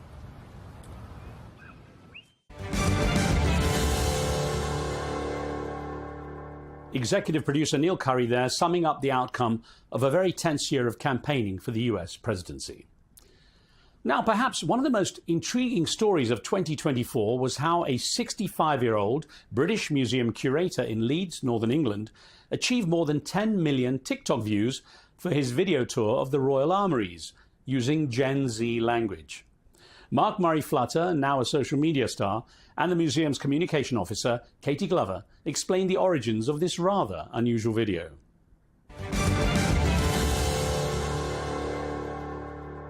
Brat summer is over, bestie. It's time to enter your historical era. The Royal Armouries is the most Sigma day out in Leeds. No cap. What are you waiting for? The vibes are immaculate. Enjoy a goated day out. Slay. Katie and Mark, really good to have you both on. And Katie, you're the genius behind this idea. And I'm wondering, how did you come up with it and how did you think Mark would react? So I was actually away from work when this trend sort of started, and it was started by a B&B in Oxfordshire, actually. And I'd seen it was getting a little bit of traction, and I thought I need to get back to work. As soon as I come back from my holiday, I want to do this trend. So I started thinking up how we could tailor it to our collection and make it a bit more like historical. And Mark had been suggested to me by another colleague, and we thought absolutely he's got the perfect cadence in his voice for it. He's a very distinguished gentleman, so he's the perfect kind of foil to what we're trying to have him do. I really wasn't sure if Mark would be up for it or not. I'd hoped he would, but he was really enthusiastic, so well, that was always an added bonus. That's it, Mark. I was going to ask what your initial reaction was to Katie's proposal.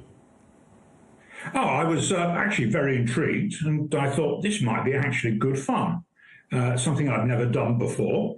And believe it or not, I was kind of looking forward to learning a new language. It is. And I wonder if you had any hesitation or worries, Mark? No, not really, no. No, I trust my colleagues. Katie, what was it like working with Mark on the recording? Oh, it was so much fun. Yeah, we did it on, I think it was a Friday morning, just before the museum opened, and it was just a laugh. He was actually amazing and did most of them in one take, but it was really fun behind the scenes, kind of explaining what the different things meant, choosing where we were going to film each shot.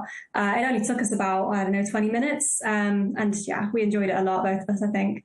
I'm surprised. From my perspective... Go ahead, Mark. Sorry, Riz. From my perspective, my problem was trying to understand the context in which these new words were being used. Because when you speak about something or describe something, you can usually understand what those words are referring to. So I was having to learn a contextualization, a context for these new phrases and words. This is the largest display of arms and armour since the 19th century. Very based. Chat, this diorama is sending me. Dioramas are lit.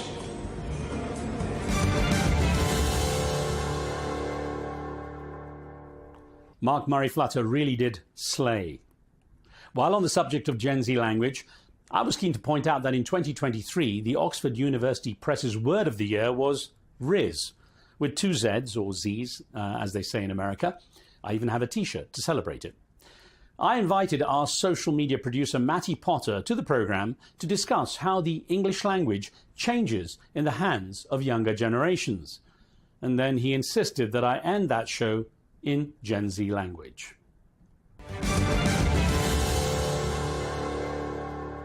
Even if it's not considered too cool for someone my age to be using these Gen Z words, I could have a go. So, 100%. Yeah, so nevertheless, I've asked you to help me prepare a script to close the show, which could be understood by people under 27. I may live to regret this, but thanks for your time and advice, Matty, because I'm going to try this out and we'll see how it goes. Can't wait. All right, cheers, thank you. Man, that episode just hit different, no cap. We spoke to a litty female band from Saudi with more aura than Duke Dennis, no glaze.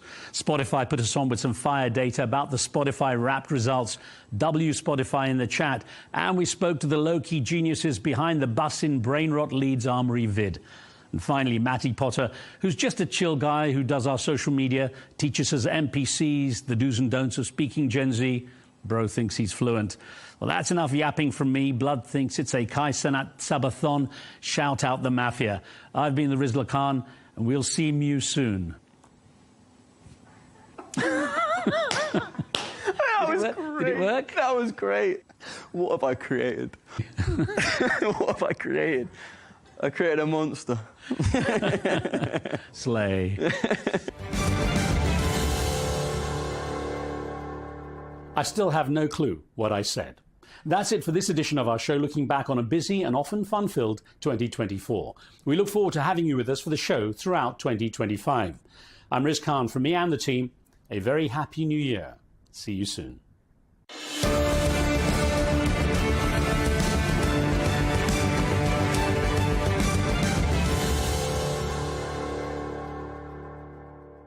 At Arabiya News, we go beyond the headlines. From the latest breaking news to in-depth coverage of global events. We're not bought or sold. Nobody owns us. The loss of life, the destruction of property. The conflicts are such a terrible thing. Context and analysis to help you see the full picture. The world is in a very dangerous place. Join us on Arabiya News. It's very impressive. Where knowledge meets perspective.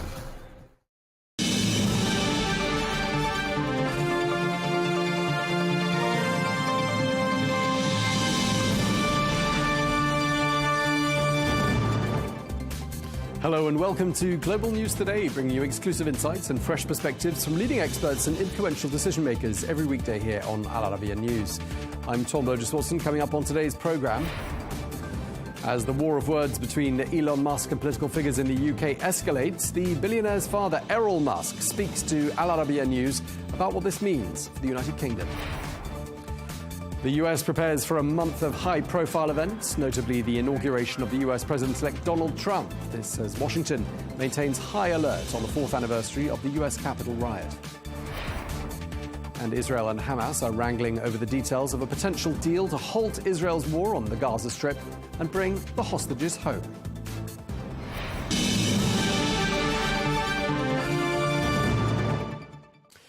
Hello and Happy New Year to our viewers for our first edition of the new year. Now, straight to our top story. We begin with the war of words between Elon Musk and a number of political figures in the UK and beyond.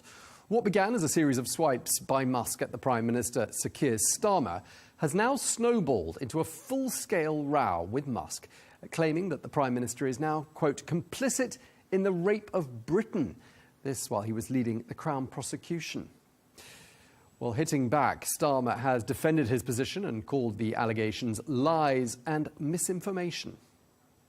Because those that are spreading lies and misinformation as far and as wide as possible, they're not interested in victims. They're interested in themselves. Those who are cheerleading Tommy Robinson, not interested in justice. They're supporting a man who went to prison for nearly collapsing a grooming case, a gang grooming case. These are people who are trying to get some kind of vicarious thrill from street violence that people like Tommy Robinson promote.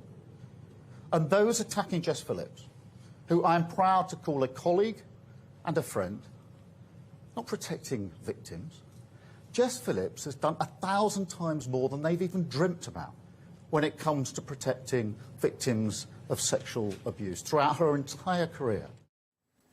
The British Prime Minister speaking there. Well, one of the other people in the firing line in recent days has been the leader of the UK Reform Party, Nigel Farage, a friend of Donald Trump's, whom Elon Musk now says does not have what it takes to lead his party. This after Farage refused to throw his support behind Tommy Robinson, who remains behind bars. Well, for more on this, we're joined now by Elon Musk's father, Errol Musk. Thank you very much indeed for being with us here on Al Arabiya News once again. You have spoken to the British media yourself, and you've said that you don't view Nigel Farage as being, quote, a strong man. It rather sounds like you and your son are aligned on this issue. Yes, no, I would say we are, yes, absolutely. It's not a complicated problem. It's rather simple, actually, so... It's it's obvious what's going on, and so there's, like minds think, alike, Yeah, I mean, you've said Nigel Farage does not have what it takes and that the Reform UK party needs a new leader. I mean, that's pretty scathing. And I'm just wondering why this is being said about Nigel Farage. Well, last week on another channel, English channel, I said that in my opinion, Farage is not strong. He's not a strong man. He talks sense and so forth, and I can imagine him in a ministerial position quite easily, and even as a wingman. But as the lead man, I feel he doesn't have the strength. It doesn't come across to me that he has the strength. I said on television last week, and then this was followed up. I haven't spoken to Elon lately.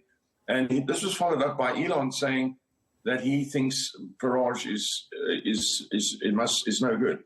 And I mean, Elon was basically thinking of the poor showing that Farage has made with the grooming gangs for rape, and then of course the fact that Tommy Robinson is in solitary confinement for 18 months for doing more or less nothing. And so that's what Elon is referring to. And so, yes, I completely agree with that, I agree with Elon completely. Yeah, you've raised lots of issues there, and we'll come back to some of them. Just specifically about Nigel Farage, is there something about him, his personality, is there something about him that worries you? No, he talks sense, and he's been at it for a long time. But, it's like, how do you tell when somebody is a, great movie star? How do you tell? It's very difficult to explain what it is. It's charisma, it's X factor, and so forth, And then, the other thing is, if you're going to get England out of the hole it's dug itself into, a contracting economy, just everything going wrong everywhere, and they're trying tax themselves out of it. It's laughable.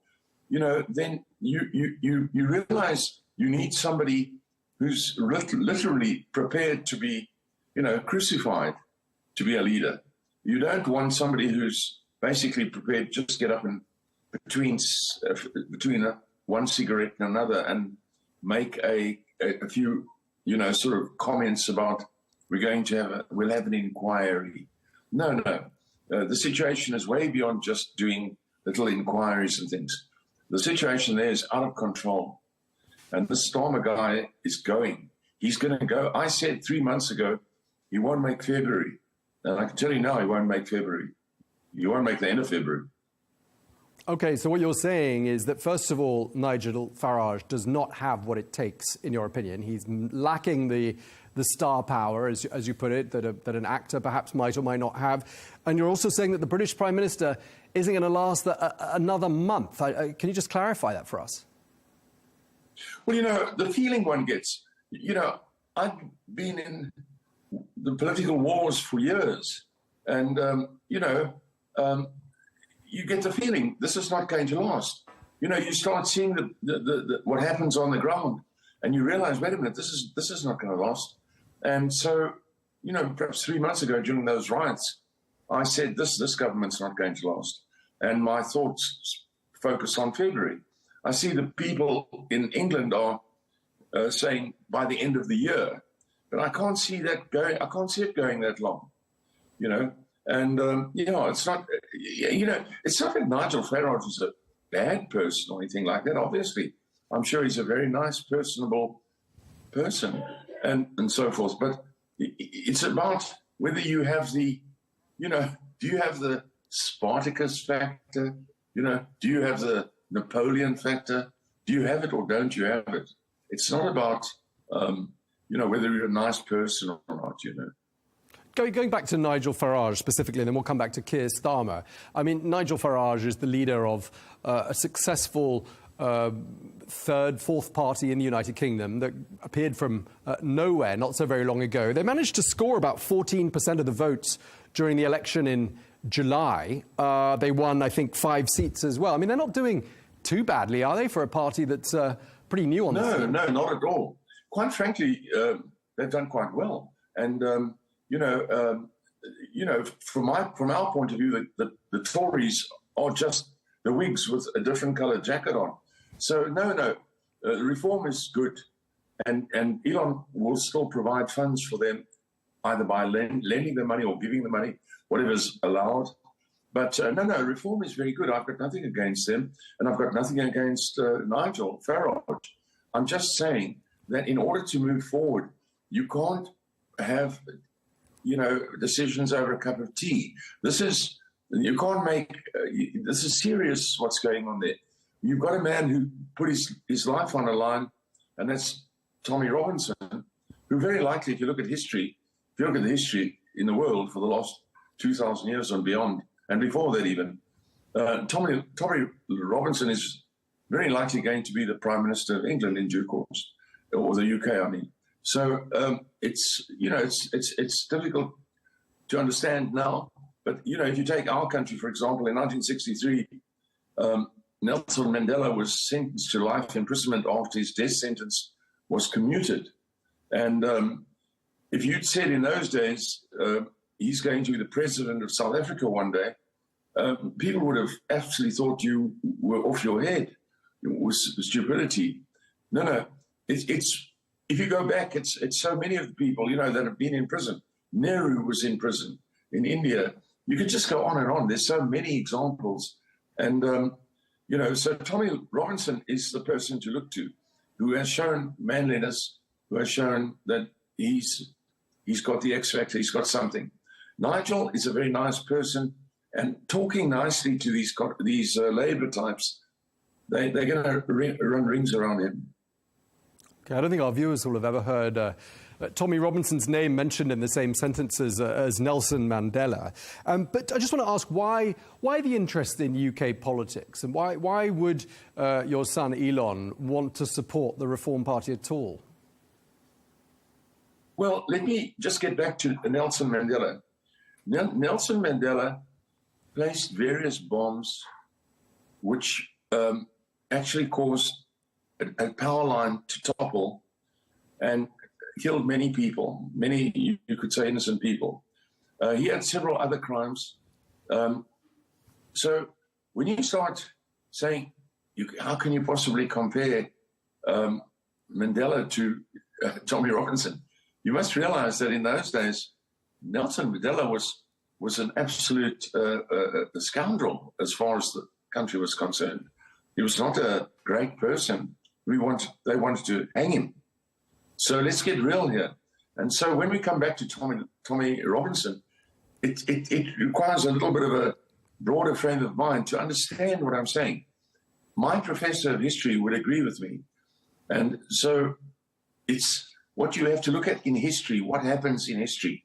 When you take your political opponents and lock them up on spurious charges, then you start to look at who it is they're locking up.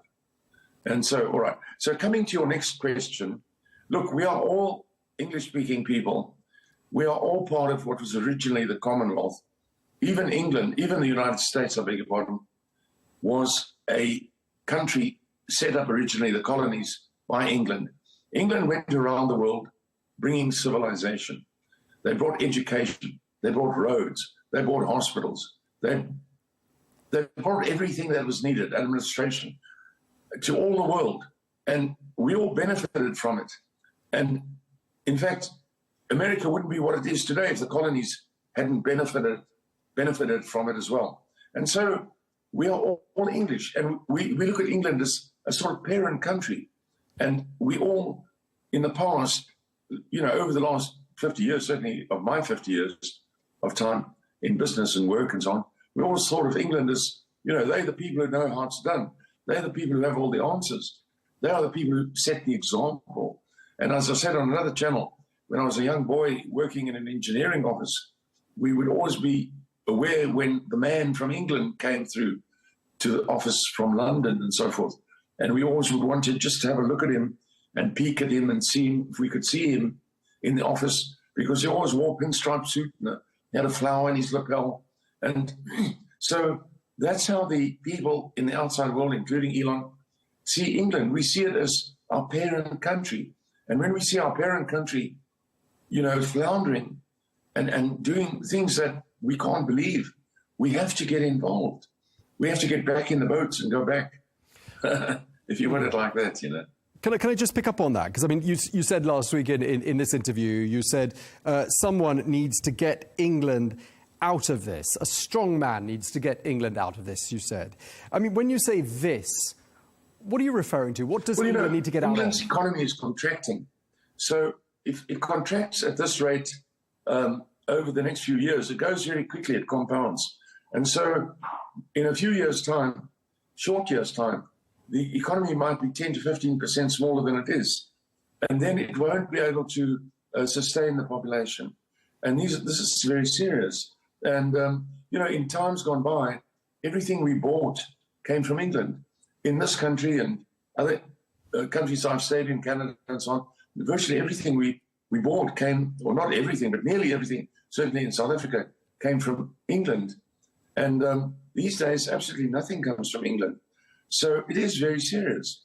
And not only that, I mean, the things that they've been doing, putting people in prison and taking out prisoners to place people who said something on Facebook in prison. I believe there are 3,000 people, I'm told by Elon, that are in prison in England for posting or saying things that were not agreeable to this Starmer government. That's terrible. It's absolutely terrible. And that's not England. It's not England, And so England is a place where we learn decency, where we learned about giving people another chance, giving people an opportunity to improve themselves. That's where it all came from. During the war, England was the Second World War. England was just wonderful. It's like the most wonderful country that stood out, and produced extraordinary people. It's not really rocket science, what I'm saying. It's common sense. When it comes to Nigel Farage, who is, of course, a close friend of Donald Trump's. They've had a friendship that goes back quite a long time. I mean, do you get the impression that Elon is consulting the Trump script here, or is he going it alone when he attacks? I wouldn't be able to say. Farage. I would imagine, as Trump is a very streetwise man, he did all his business in New York. I mean, if you're not streetwise there, you've had it. No. I would imagine they've all realized that by now, with the things going on in the UK, that Farage has not been able to do anything about it and has really not, put himself in the firing line. And I imagine that worries them because, as you know, last year, Trump, in spite of all the things that were done to him, lawfare and all the incredibly wicked and basically criminal things that were done to Trump, he kept on until he was shot, if you understand what I mean. And so we're not seeing that with Farage. We're seeing that he's chatty with his Islamic crowd, and that's not going to help. That's not going to help. These people have to be thrown out on their backsides. If they don't get out, they have to be thrown out. Yeah, your son is saying at the moment that America should liberate the people of Britain from their tyrannical government. I mean, I don't think the people of England have ever heard anything like that before. I mean, is there really such a great sense of... You used those words. I didn't say that. No, that's what your son, Elon Musk, has just put out in a tweet. America should liberate the people of Britain from their tyrannical government. Those are his words. I mean... Oh, his words. Yeah, well, it's not my words. But fair enough, that's Elon's What's he words. getting at? So Elon is my son, and I suppose in that respect, I shouldn't say, but he's the smartest guy I've ever met. I've known, my own son. So the thing is, I've learned from long experience to listen to what Elon says, because even as a child, he was worth listening to. And so, yes, I think Elon is probably right if he said that. And, we have a situation where at the present time, it's almost impossible for the Trump administration to deal with this government in England. The ministers of this government in Starmer and so forth, and the ministers have said such extraordinary rude things about Trump, way beyond, sort of slander. I mean, it's way beyond slander. And it's disgusting. And how on earth do you now meet with these people and actually attempt to have deals and make...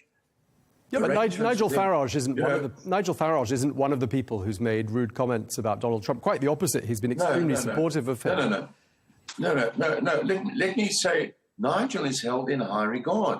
It's not about him personally. It's not about Nigel Farage personally. He's obviously a very nice person, and he's obviously stuck it out.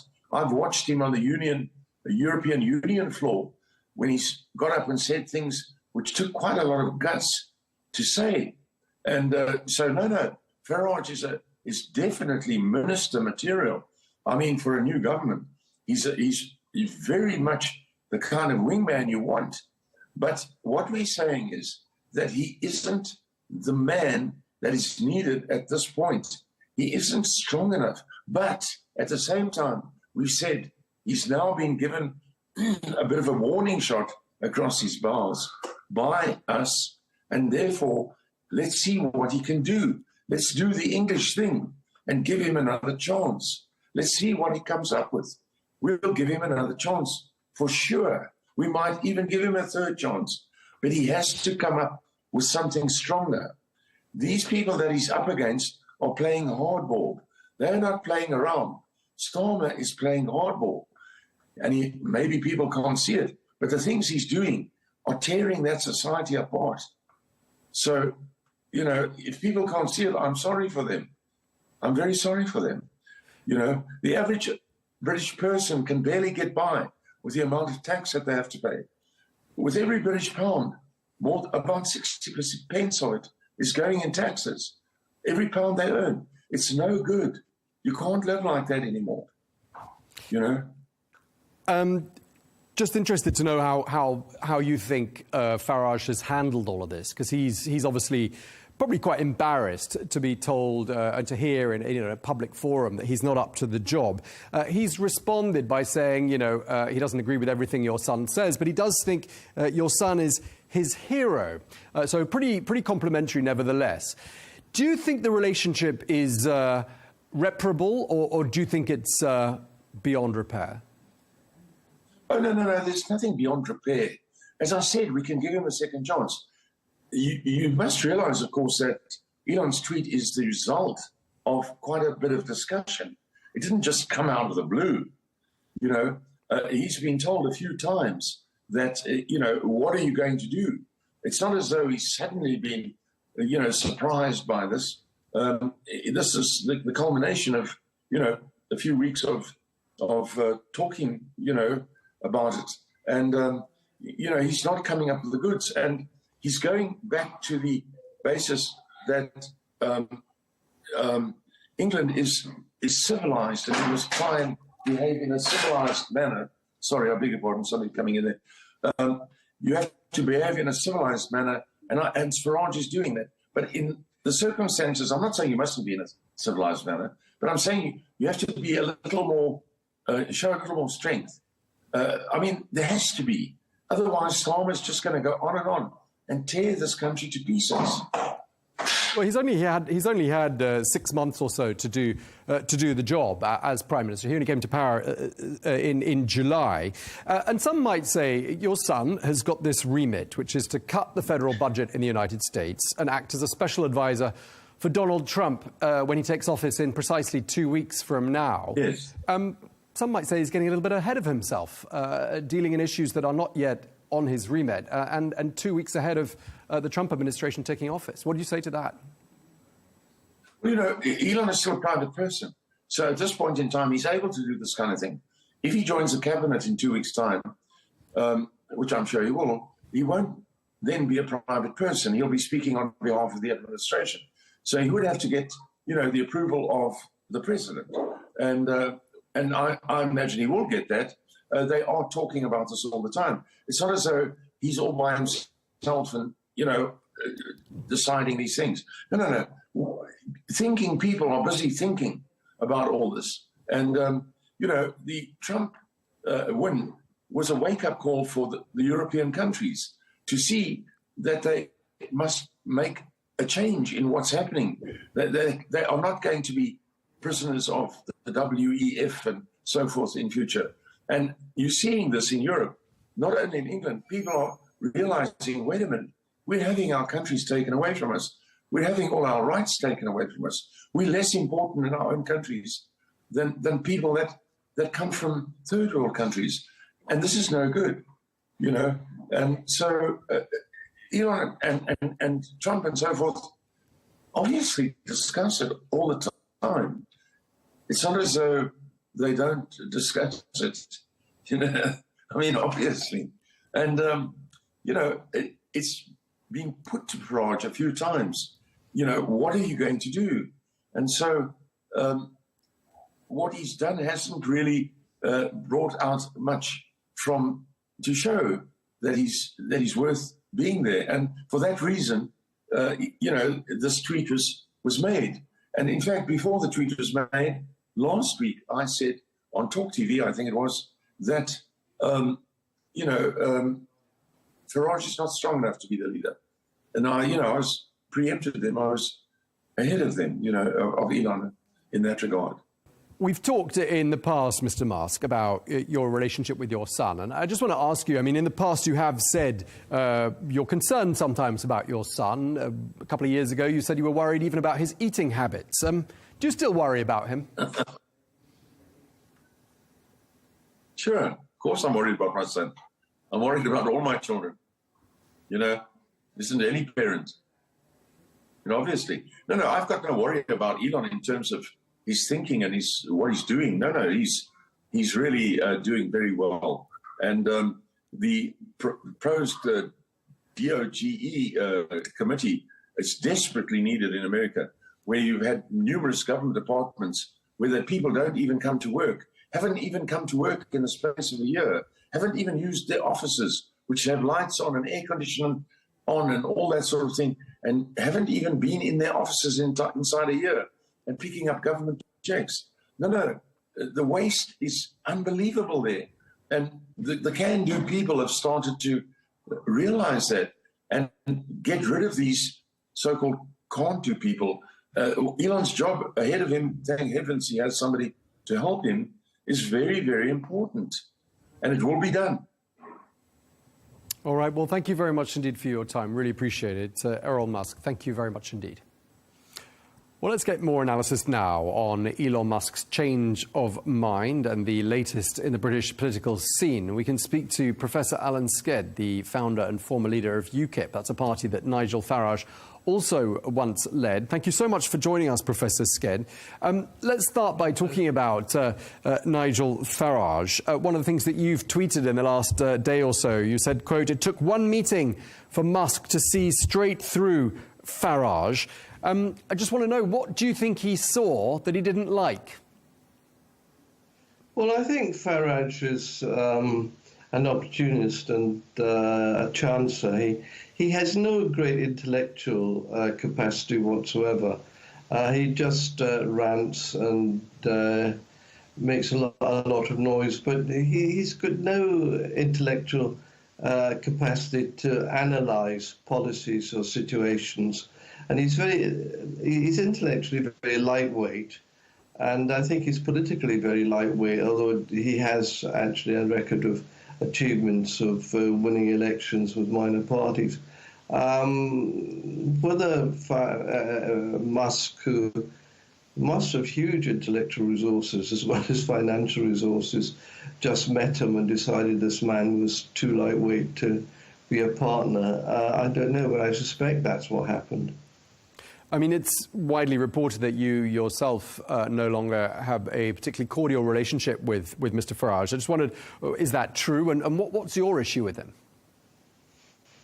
No, it's true. I haven't spoken to him since 1997 when I retired as party leader. But in the 1997 general election, just before the election was due to take place, Nigel asked me whether candidates for the National Front, former National Front candidates, i.e. extreme right-wing fascists, really racist, could stand as UKIP candidates. And I said, no, of course not. And I got a kind of racist reply from him. So I always thereafter saw him as some kind of fascist and racist. And when he made contact with somebody else, who was the research director of the BNP, the British National Party, another a fascist breakaway party from the National Front. I exposed this, and he wasn't very happy about that. So I pursued him as someone who was supposedly involved in a party to take us out of Europe, but who spoke almost non-stop about immigration and Muslims. I just sort of said this wasn't what UKIP was originally set up about, and we clashed over that. And he eventually became leader, and he went to the European Parliament, which I would never have done, and boasted that he made millions out of taking expenses there without actually doing anything. OK, well, he obviously isn't on this programme to defend himself, but you've got to hand it to him that he performed pretty well. His party, Reform UK, did pretty well in the July election. They got about 14% of the vote. I mean, he's got some charisma, hasn't he? Well, it depends what you mean by charisma. He's a sort of a populist figure who can rant and make hay with all sorts of difficulties in government. And I don't deny that he has achievements in getting the party where it is. On the other hand, there was really a reaction to 14 years of failed Conservative government.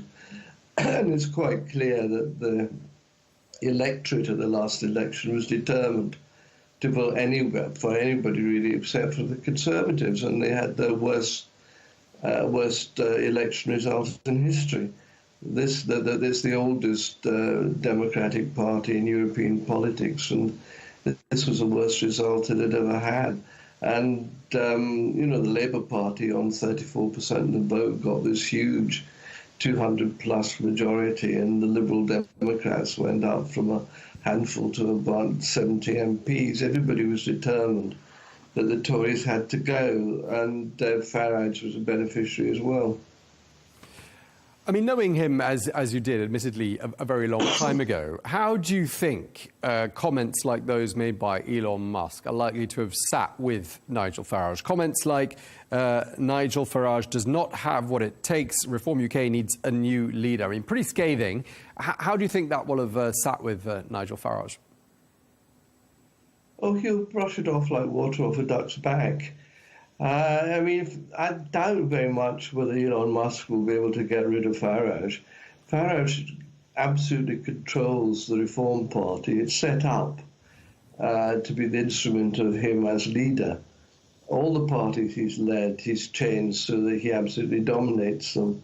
And it's a party of very angry, low-middle-class people who are in a state of anxiety about not only Britain, with regards to the economy, with regards to immigration, the health service, but also they know the international situation is very precarious. And in this state of anxiety, they're rushing towards some kind of solution by some sort of saviour. And Farage is presenting himself as the saviour, and he's made himself into the absolute leader of this party. And as I say, it's a bit like Mussolini and the fascist party. I mean, il duce è sempre ragione, the fascists used to say, the leader is always right. And that's more or less how his followers see him inside Reform. So I don't really see that Elon Musk is going to be able to topple him. Elon Musk has been, I'm going to say the falling out between Musk and Farage, or if it is a falling out, if we can call it that. The spat, perhaps, is probably a better way to describe it. Well, I think they've only met once. I don't think they know each other very well. No, I think they've only met once. Once seems to have been enough for Musk. But this all stems back from the fact that Musk wants Tommy Robinson, who is a well-known figure in the UK, to be freed from prison. I'd just like to ask for your thoughts, Professor. Why do you think this issue of Tommy Robinson's liberty is an issue so close to Elon Musk's heart? Well, Elon Musk has taken up the issue of the rape gangs, the Pakistani rape gangs in Britain, which he's obsessed about, and he thinks the Labour Party, in order to retain Muslim votes, is being soft on these gangs and not pursuing them or charging them. And that although the council in Oldham has asked Jess Phillips, the Home Secretary, for a public inquiry, a national public inquiry, she has refused. And according to Musk, this is because she's in a marginal seat. She's beholden to Muslim voters to retain her political career. And the Labour Party, and she in particular, is putting political advantage or sustainability before justice, before charging a large number of Pakistanis with gang rape of white girls of the ages of 9 to 14. He also believes that Keir Starmer, the Prime Minister, when he was Director of Public Prosecutions, I think between 2008 and 2013, didn't do enough to pursue these gangs again, because as a Labour figure, he didn't want to create racial tensions in seats in which the Labour Party was vulnerable. So he believes that the Labour hierarchy, particularly Phillips and Starmer, are putting the interests of Labour in front of those of justice. They're not pursuing, and therefore they're not pursuing these rape gangs or having a public inquiry, because it would all end up looking very bad for Labour. So in this, he's found a figure of Tommy Robinson, who for years now has led a popular working class movement against these gangs and against the influence in northern cities. has been out in the streets and held rallies and specifically made the pursuit of these rape gangs an issue concerned with his own followers. And when all this was going on, and Robinson was jailed 2 or 3 times for disturbing the peace, Farage said nothing. And Farage, as leader of Reform, or before that of UKIP, wasn't actually active in bringing up the issue of these rape gangs, whereas Robinson was. And now Farage is saying that Robinson's beyond the pale and he doesn't want him in Reform, maybe because he'd be a more popular figure than Farage, because Robinson's a real street fighter, whereas Farage really likes television performances. And he's got practically his own television station in GB News behind him. And so Elon Musk, looking into all of this, has perhaps discovered that Robinson was a much more virile opponent of the gangs than Farage ever was, and therefore he believes that Robinson should take a bigger role, perhaps come into Reform, but Farage won't have that. Yeah, and Professor, just before we crossed to you, we spoke to Elon Musk's father, Errol Musk, who seems to be pretty aligned with his son on quite a lot of issues, and we've spoken to him a few times on this channel now. One of the things he said is he likened Tommy Robinson to Nelson Mandela. Just wondered what you thought of that. The other thing he said is he thought that Tommy Robinson would be Prime Minister of the UK, and quite soon, he suggested.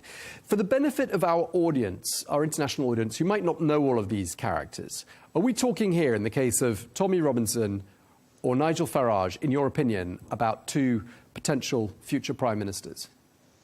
No, I don't think either of them will be Prime Minister. I certainly hope not. I mean, Robinson is a street fighter on various issues, and he has the respect of a huge number of the working class because he's called out these Pakistani rape gangs in a way that no one else has. But he doesn't. He's like Farage. He doesn't have the intellectual capability to actually go beyond certain issues, however popular they may be. I mean, the idea of Farage being able to run an economy or a health service or conduct foreign policy is ridiculous. He simply doesn't have the brains for it. And the same is true, I fear, of Tommy Robinson. He has courage in spades, but the intellectual capacity to run a government, I fear, I don't think he has. In any case, the British public is very, very wary of Robinson and would never elect him, and would never put him in a position of being Prime Minister. And likewise, Farage is loathed by 50% of the British public. He may have some kind of following which will get him a certain number of seats, but I don't think he'll ever he'll ever get to the position or situation where he's eligible to be a Prime Minister. Again, Farage's party, the Reform Party, as far as I know, is in favour of proportional representation. They want to do away with the first-past-the-post voting system, which we have in Britain, which also is the system of voting in America. The one who gets the most votes wins. He wants Farage, because this system would never allow him to get into Parliament until the last election. He went in favour of PR, the European system, whereby seats are distributed in Parliament according to the proportion of vote you get. Now, if that were implemented, you would get the end of British history, because you would end up with all sorts of loony Greens, Lib Dems, all sorts of minorities suddenly able to get into Parliament because of a proportional system rather than a first-past-the-post system. And I don't think anything would happen except chaos. When that's pointed out to the electorate, I don't think that will help Farage either. But I really don't believe that whatever the opinion polls say just now, when it comes to the election, Farage has the pulling power to get him anywhere near power. I mean, he's got 5 MPs just now. Supposing the latest opinion polls would say how wonderful he is gives them something like 70 out of 650 MPs at the next election. That doesn't put him anywhere near 10 Downing Street. Okay, so for the record, neither Tommy Robinson nor Nigel Farage, in your opinion, likely to be the next Prime Minister of the UK. Thank you very much for your time. We're going to have to leave it there. Professor Alan Sked, thank you very much indeed. Okay, thank you.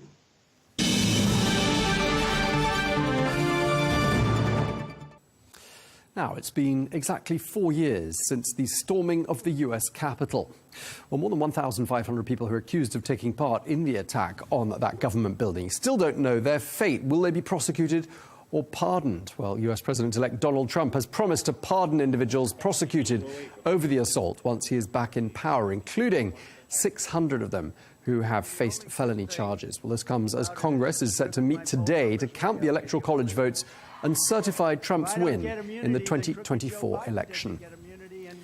Well, for more on this, we can speak now to Scott Lucas, Professor of US and International Politics at the Clinton Institute at the University College Dublin. Thank you very much indeed for joining us once again, Professor. The storming of the Capitol, I mean, a major event in US modern history, happened on this day 4 years ago, as Congress was meeting to do exactly what they're going to be doing later, which is to certify the November election results. I just want to ask for your thoughts. This comeback by Donald Trump. I mean, none of us would have imagined this would be happening 4 years ago, would we? Well, Tom, I don't call it a comeback by Donald Trump because he never went away. And the challenge he presents, first and foremost, to the U.S. system, never went away. I mean, I think it's a useful reminder that 4 years ago on this day, I was working for Turkish television, and I was doing live coverage of what should have been the smooth certification of Joe Biden as the 46th U.S. president. But instead, as I was giving commentary, I was watching live shots of hundreds of people crossing barricades, pushing aside Capitol Police, and raiding the U.S. Capitol, the Capitol attack. And that was a Capitol attack, which was, yes, instigated by Donald Trump and by his supporters as they tried to overturn the 2020 election. So far from the process we're going to get today, which will be a very smooth certification of Donald Trump as the 47th president, what you had were these supporters not only blocking the certification of Trump's predecessor, Joe Biden, not only in effect trying to overturn the U.S. process, they were threatening to execute legislators, threatening to execute even Trump's vice president, Mike Pence.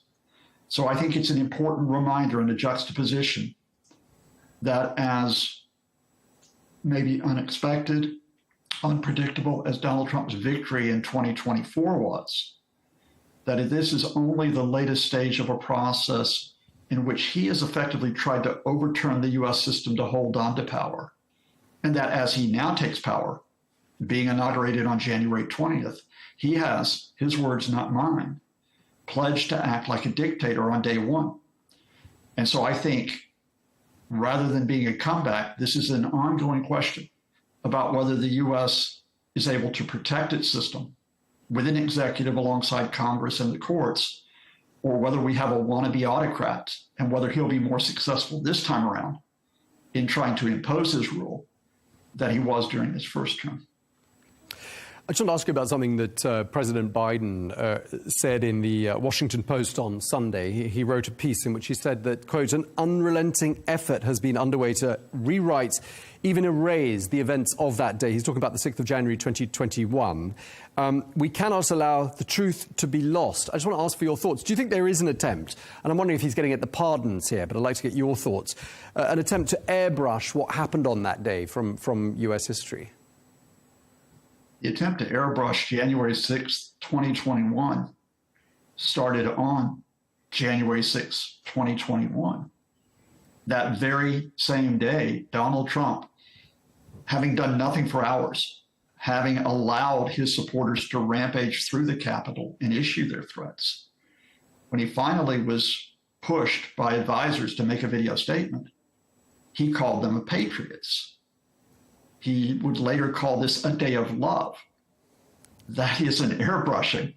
In fact, it's an inversion of what happened, where violence actually became some type of affection for country, where the threats to execute in some ways were expressions of admiration.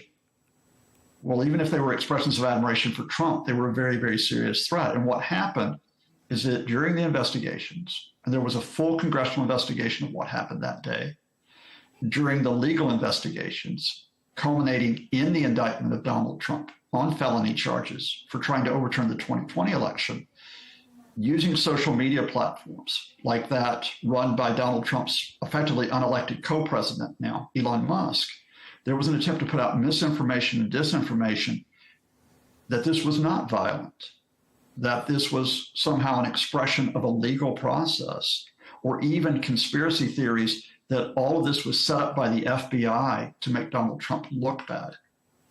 And yes, even as we speak today on that 4th anniversary, that misinformation and disinformation goes on, and it will provide the foundation for Donald Trump to pardon at least some of the people, at least some of the more than 1,000 people who have been convicted of taking part in that attempt to overturn not only the U.S. Capitol, but the U.S. Constitution and the U.S. system of democracy. Yeah, it's going to be a really sad day, isn't it, for a lot of people? And it sounds like you're not exactly going to be celebrating this from what you've been telling me. There was a police officer, one of the several police officers who were injured on the 6th of January 2021. Aquilino Gonel said in the New York Times on Sunday, quote, "I sometimes wonder why I risked my life to defend our elected officials from a mob inspired by Mr. Trump, only to see him return to power stronger than ever." I mean, there's going to be a lot of people thinking along those sorts of lines, aren't there, today? I fully appreciate what that officer said.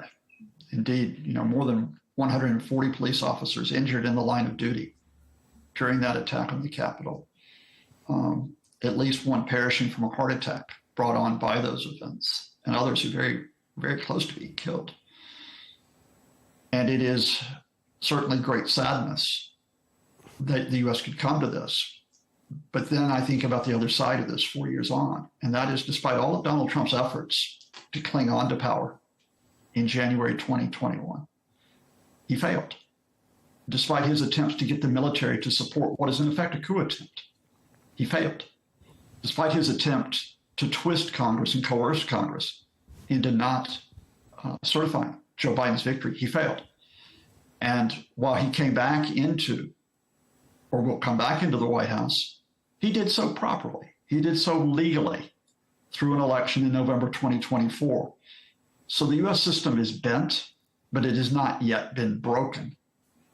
And I think you have to remind ourselves of that in case there is this attempt now by Donald Trump to break it, that it is not inevitable that he will rule in effect like a wannabe king, that he will make Congress, the courts, the agencies, you and I bend it down to him, that there will be those who say, no, the American system is not for one man, it is for Americans. And so I think even as I have quite often been saddened by what happened in my native country in recent years, there are good people there, and good people who want to see America, both in its values and in its expression of those values, be more than simply a personal quest for power, trampling on the intentions of those who founded the country more than 250 years ago.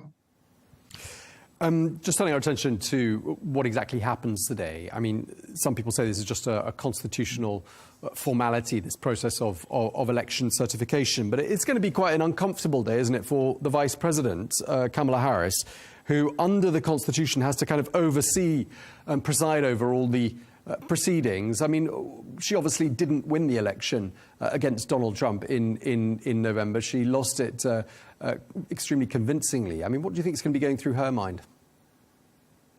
I mean, there's been a lot of soul searching amongst not only Kamala Harris, but amongst Democrats as to why they did not hold on to the White House, given that they were running against, again, let us be honest, a convicted felon, a man who has been accused not only of effectively these crimes against America, but of sexual assault, of fraud. A man who will be sentenced on January 10th, although that sentence will be suspended on 34 felony counts. But I think Kamala Harris, for all that soul searching, has a duty to fulfill. She is the Vice President of the United States. It is her duty to oversee the certification of what will be the transfer of power 2 weeks from now.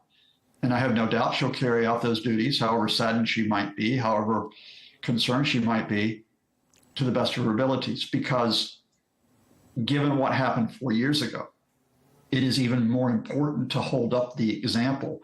Whether you're Democrat, Republican, Independent, it is important to hold up the example of how the U.S. system does function and should function, even if the man who is being certified today is a man who doesn't really want to observe the rules of that system.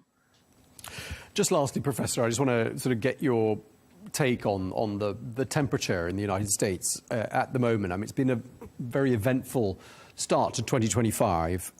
Tragedy on New Year's Day in New Orleans, tragedy in Las Vegas as well. Flags flying at half-mast everywhere, including above Congress for the late President Jimmy Carter. I mean, what is the mood right now, would you say? I think that'll vary from American to American. You're going to have some Americans who will celebrate Trump coming back into the White House. You'll have others who will be very concerned, as I am, about it. But I think there are two Americas right now. There is an America right now which is still blessed in that it's economically a very prosperous country. Indeed, is economically in much better shape than it was when Trump left office a few years ago, although you might not know it from the way the headlines are spun. An America which continues to be technologically advanced, an America to which many people have looked up to in terms of the values that it expresses, even if they're not be fulfilled. And an America which, and I'm glad you mentioned it, will be celebrating the life of one of his previous presidents, a man named Jimmy Carter, who I think embodied values like decency and tolerance and respect. And then there's the other America, the America that we quite often see through social media, or we quite often see not through responsible media, but through attack media, which is an America which is polarized, an America which is gripped by hatred, by fear, an America which, because of its proliferation of weapons, has episodes like we have seen in New Orleans and in Las Vegas just in the past few days. And I think it's important to remember that America is neither one nor the other. It is neither a utopia, which has become one of the leading powers on this planet, nor is it a country which is one of carnage and destruction, which is the way that Donald Trump has painted it, not just for weeks, but for years. And so to reach down, not in terms of the spectacle of Donald Trump, but the daily lives of Americans, that they want what everybody else wants: decent housing, decent education, decent economy, and a system that works. I think that's true for most Americans, even if those Americans are not always the loudest voices on social media that tend to pick up the coverage. And just my last question to you. I mean, last time around, when this certification process happened on the 6th of January 2021, there was, of course, this claim that the election had been stolen. No such claims this time around. And you are expecting, I think, from what you were saying earlier, that things will go smoothly today. I see absolutely no hitch on the certification process because, again, it's the contrast between these two Americas I talk about. The America that you will see unroll today in a system which has been developed for almost 250 years, which has a constitution which was laid down from 1789 and holds to this day, an America which has a system of executive power, Congress, the courts, the rules of the game, as it were. Well, Democrats and many Republicans observe those rules. And by those rules, Donald Trump is your next president. The irony is that the other America that we've been discussing is that the man who will be put into office is the man who doesn't believe the rules should apply to him. And whether he's able to bend American agencies to his will, whether he's able to bend the courts to his will, whether he's able to make Congress bow down to him, in effect, whether he's able to break those rules, will have serious import, not only for the United States, but for the rest of us, whether where I am in Ireland, whether where you are in the Gulf, in terms of what the next 4 years will be for our lives. Okay, well, thank you very much indeed for speaking to us here on Al Arabiya News. Professor Scott Lucas, thank you.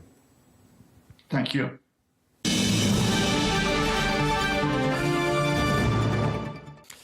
In other news, a list of 34 names of Israeli hostages held by Hamas in Gaza has been leaked, and it's being reported that they could be released in the first stage of a ceasefire agreement with Hamas.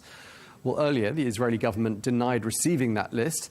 They say that the names published were actually names that had been put on an older list that Israel had presented to mediators. Well, mediators, Qatar, Egypt and the United States have been trying for months to strike a deal to end the war between Israel and Hamas in the Gaza Strip. Well, let's get more on all of this. We can speak to Gershom Baskin, the former Israeli hostage negotiator who joins us from Jerusalem. Thank you for being with us once again here on Al Arabiya News.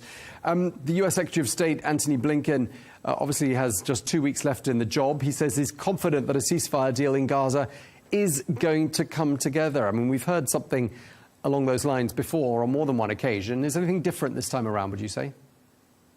Yeah, I would say what's different this time from all the other times around is January 20th, the date when Donald Trump takes the White House once again. And that seems to be some kind of incentive, at least on the Israeli side, for making a deal come through.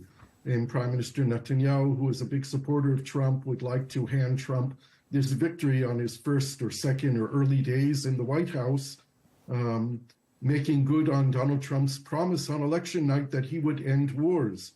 Oh, it's important to note, though, that the deal that's being negotiated right now is not a deal to end the war. It's a deal for a ceasefire and a partial return of the Israeli hostages. Yeah, indeed. We're talking about a pause. And then there's, of course, the question, what happens after the pause is over? Right. Which is why I would use this platform to call out to everyone involved, including those in Hamas, that there's an opportunity now to put a deal on the table that would end the war and release all the hostages, release a large number of Palestinian prisoners. And I believe very strongly that if Hamas knew how to exploit the moment, they could get a deal from the Israeli side that the Israelis have been reluctant to give, which is a deal to end the war, to withdraw from the Gaza Strip. And in return, Hamas would release all the 100 hostages they're holding. If Hamas was serious and wanted to end the war, it would submit that proposal in writing to the Qatari mediators right now, before the Israeli head of the Mossad leaves for Doha to be there for the concluding meeting. Okay, and of course, it's estimated about 100 hostages left behind in Gaza. This leaked list contains the names of 34. I mean, what proof of life is there of any of them? There's no proof of life of anyone except those who have been filmed in videos recently, including a young woman, and just a couple of nights ago. This list, by the way, was an Israeli list that was given to Hamas back in July. The Israelis published the list themselves in September. Somehow someone said that this was a list that Hamas agreed to. I don't believe that's true. I don't believe that Hamas can agree to the list because, to the best of our knowledge, some of the names on the list are people who are already dead. And the Israelis were talking in the first stage of a deal about releasing only living hostages. Indeed. And we've heard from Antony Blinken in the last day or so suggesting there's been intensified engagement by Hamas on reaching a deal. I mean, what do you read into this notion of intensified engagement by Hamas? Is that a sign of desperation, do you think? Well, I think Hamas is desperate to end the war, but Hamas will not surrender. So we have to put desperation perhaps in quotes and understand what it means. Hamas also understands, reading the global map, that there's an opportunity now because they understood that President Biden wouldn't put any real pressure on Israel. President Biden gave in to every single one of Israel's demands. And when the US president, put demands on Israel, even with a deadline for humanitarian aid to go into Gaza, that deadline passed without anything really changing. They're hoping that Donald Trump might be different, or that Israel's relationship with Donald Trump might be different, and therefore this might be an opportunity. Indeed, and that will a lot boil down to the rapport that Prime Minister Netanyahu and Donald Trump are believed to have. I mean, what do you make of the state of their relationship? And do you think Netanyahu's desire to bring about a ceasefire deal could be packaged up as being something of a welcome gift to the incoming Trump administration? I think from Netanyahu's point of view, it would be a welcome gift to President Trump.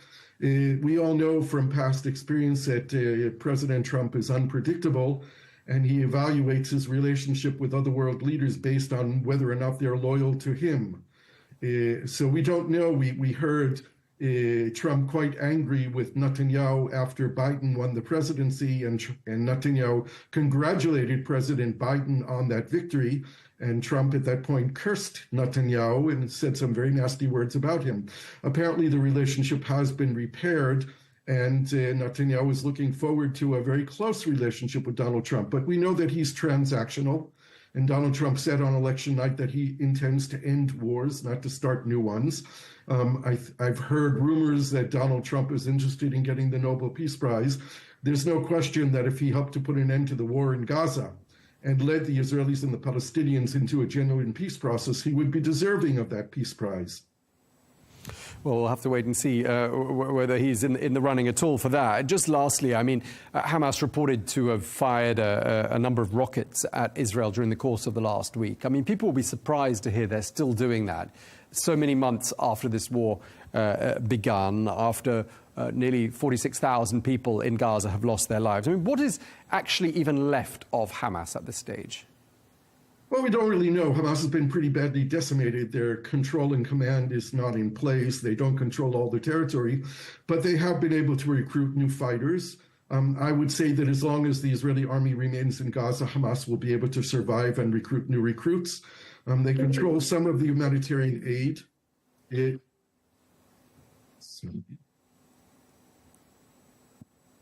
Incoming phone call. They control some of the humanitarian aid, which allows them to also get revenues from it. And Hamas can engage in hot pursuit operations against Israeli soldiers, popping out of buildings or tunnels and being able to shoot RPGs or guns at Israeli soldiers. And as long as Israeli soldiers are there, Hamas will have targets and Hamas will remain with some degree of power. Okay, well, we're going to leave it there. We're out of time, but really appreciate you speaking to us once again. Gershon Baskin. Thank you. Thank you. Okay. Bye-bye.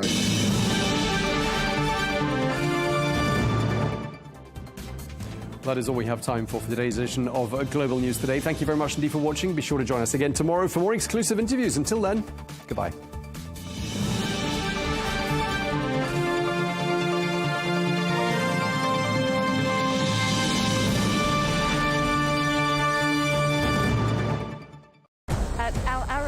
We go beyond the headlines. From the latest breaking news to in-depth coverage of global events. We're not bought or sold. Nobody owns us. The loss of life, the destruction of property.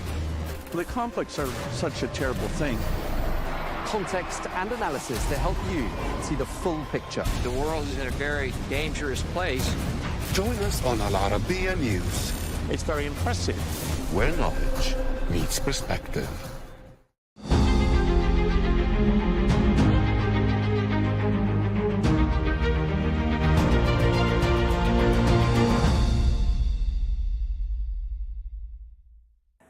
Irene, thank you so much for joining Al Arabiya. I want to kick off by asking you to sort of walk me through how you view your role within NATO, because women today are under pressure in various parts of the world and, frankly, in the West. So first of all, thank you for the invitation, the opportunity to have this moment of exchange about a very important topic, not only women in NATO, but I would say on women across the globe and about our rights and the general pushback, I would say, that we are facing today. The role I have at NATO, I'm the NATO Secretary General Special Representative for Women, Peace and Security, is not new. I'm the fourth Special Representative. The position was established in 2012. But after 12 years, I have to say that despite the progress that we have made within the alliance, there is still much to do.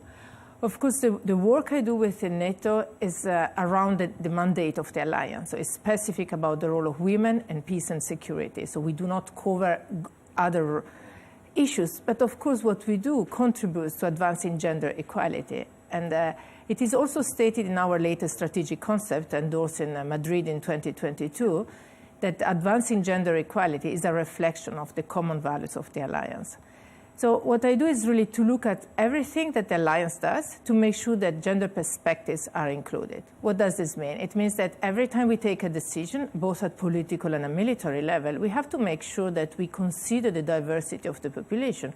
Population is made by half by men and the other half by women, so we cannot take decision without considering that security is perceived in a different way by men and women. No doubt. How concerned are you when you see President-elect Trump's pick for defense saying that women shouldn't be in combat roles? This is a topic that has been discussed over the decades around the globe. The hope was that we had overcome the barriers, the cultural barriers. Certainly we have overcome the legal barriers. So everywhere across allies and also in our partners countries, women are part of the armed forces. In different extents, I would say across NATO allies, we have an average of 12%. So if we look at the population, as I said, 50% made by women, there is still a big gap to cover this percentage. I think that we still have a lot of work to overcome cultural barriers and change the mindset. We are not all at the same stage. So this conversation will certainly be put at the table, but there is a general consensus that women have to be part of the military forces. And we have proof that nowadays, if we look at Ukraine, how incredible women are fighting now on the front line. Since the full-scale invasion, a lot of women have joined voluntarily, and that's very important to say, that they were not obliged to do it. They are around 60,000 now in the armed forces.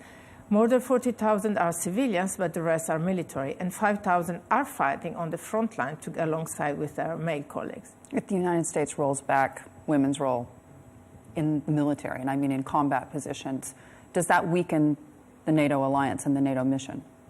I'm not expecting this change to happen. Of course, I'm expecting maybe some conversation around this, but there is a consensus. There are policies in place. This year in Washington, D.C., and our big yearly summit, we endorse a new women, peace and security policy. When we endorse a policy, 32 allies come together and they agree on what is on the policy. Including the United States. Including. Yeah.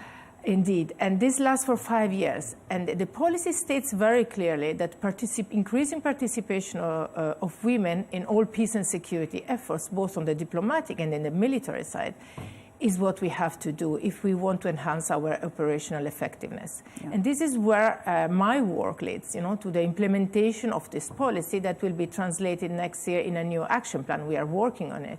And this is where I will concentrate my efforts. Yeah.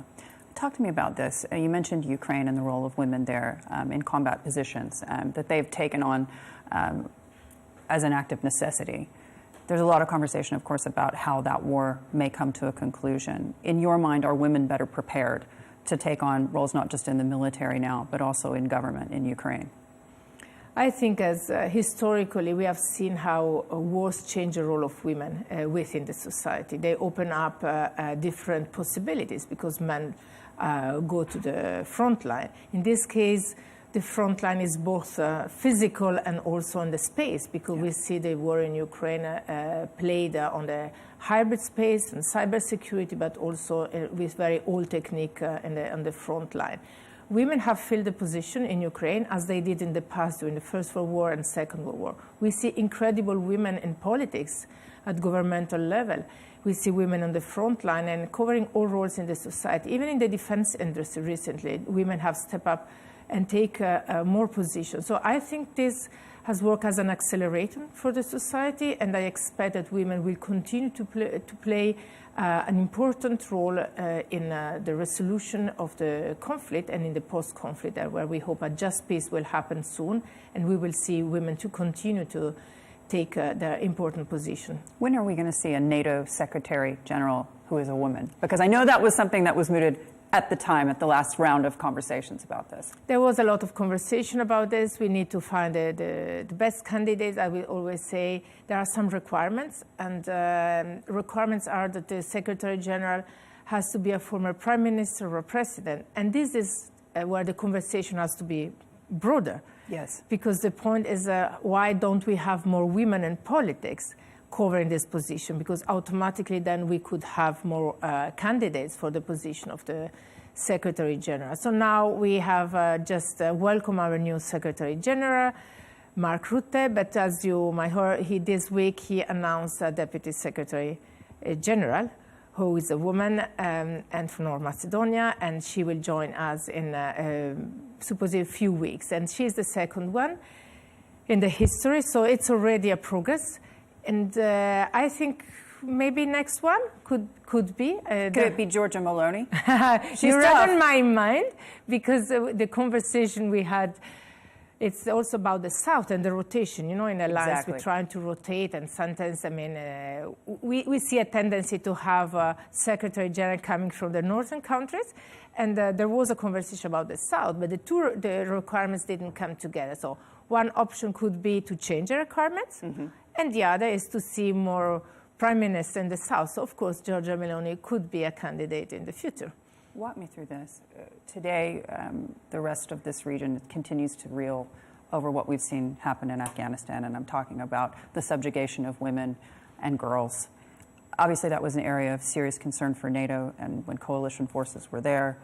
In your mind, what is the responsibility of NATO today to those women that we promised a future and then abandoned? That's a difficult conversation to take. You know that NATO operates under mandates, and when we operate out of our area of responsibility, we do based on resolution of the United Nations Security Council. We withdraw, the mission is over. So as an alliance, we do no longer have a responsibility there collectively because we are no longer present. But of course, allies, individually and bilaterally and in different contexts such as and as human beings. Yes, and they continue to provide support. The situation is very worrisome. There are no words to describe what happened. And I think that individually, as you said, a human being and with our respective roles at national level, we have to continue to speak out about what is happening there and to fight for women's rights, because the silence will really put them, you know, in a we will forgive about them, even if we don't do. But in the global conversation, you see, if you read the newspaper, it doesn't really come on the news so often. What do you think is the solution there in your mind? Because obviously there is an ability of nations who are giving aid to Afghanistan to exert pressure on them. If I could have a solution, you know, I would try to put this, implement it. I found that extremely difficult. What I'm doing on my side is to continue dialogue with women from Afghan and see if there is a way to support. One of the focus is always how to train women to create space for dialogue for them in terms of dialogue also with the Taliban or mediation processes. And I know that there are several women who were also present in Doha a few years ago that continue the dialogue and try also to train younger generation to make sure that they will have the possibility to play a role and to exercise their right. When you come to a forum like this one, based in the United Emirates, a country that has promoted women not just to positions in government, also mandated their participation on boards in the private sector, are you encouraged by what you see and how the region is evolving? Indeed, I am very much. I'm very happy to be here and to have the opportunity to engage in person, because I think this is the best way when then you have a concrete example that you can share. When people ask me, what do you do? It's difficult to explain then if you don't have stories to tell. And changing the narrative is what we absolutely have to do. So it's a very positive example, and I'm really looking forward to attending the forum tomorrow. Tell me this, what is missing in your mind from the global dialogue for women? Because when we speak about this from a business perspective, we talk about quotas and we talk about a number of women on boards. One woman feels alone, 2 women has a friend, and then 3 women can make a change. But in your mind, from a governance perspective, from a security perspective, what needs to change? I think it's a question of the cultural change I was mentioning earlier. And it's about gender, what we call gender-responsive leadership. We focus a lot on the participation of women, but we still find resistance cultural barriers. And sometimes women are there because government decide to do, and then speak at global level, not referring to the local situation. But at the end, there is no real willingness to integrate. So it's more a token than a reality. So I think that what we have to look is the change of mindset of who is in power today, which in the normality are men. So we have to look into what we call the gender responsive leadership to say that to train, to dialogue with both men and women together to understand the benefit that the entire society will have if women take on more position at high level.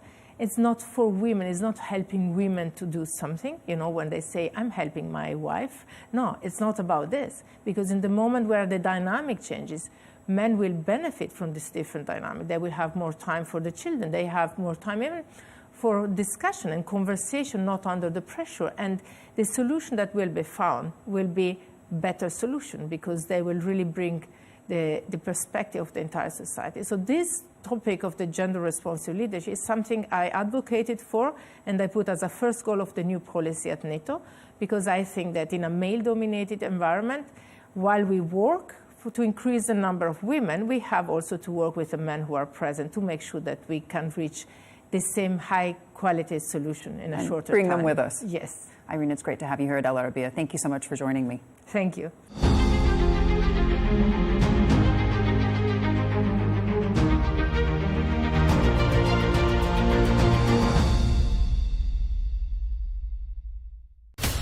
From the White House to Gaza, Kiev to Beijing, elections, economics and the environment compete with conflicts and other complex issues for our attention.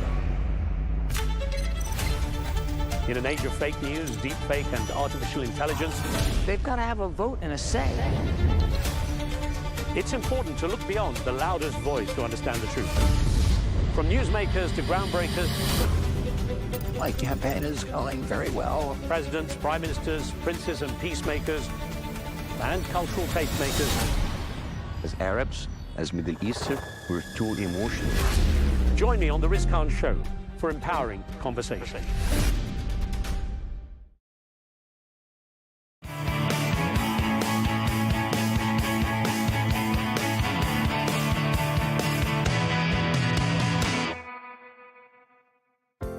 Guatemala.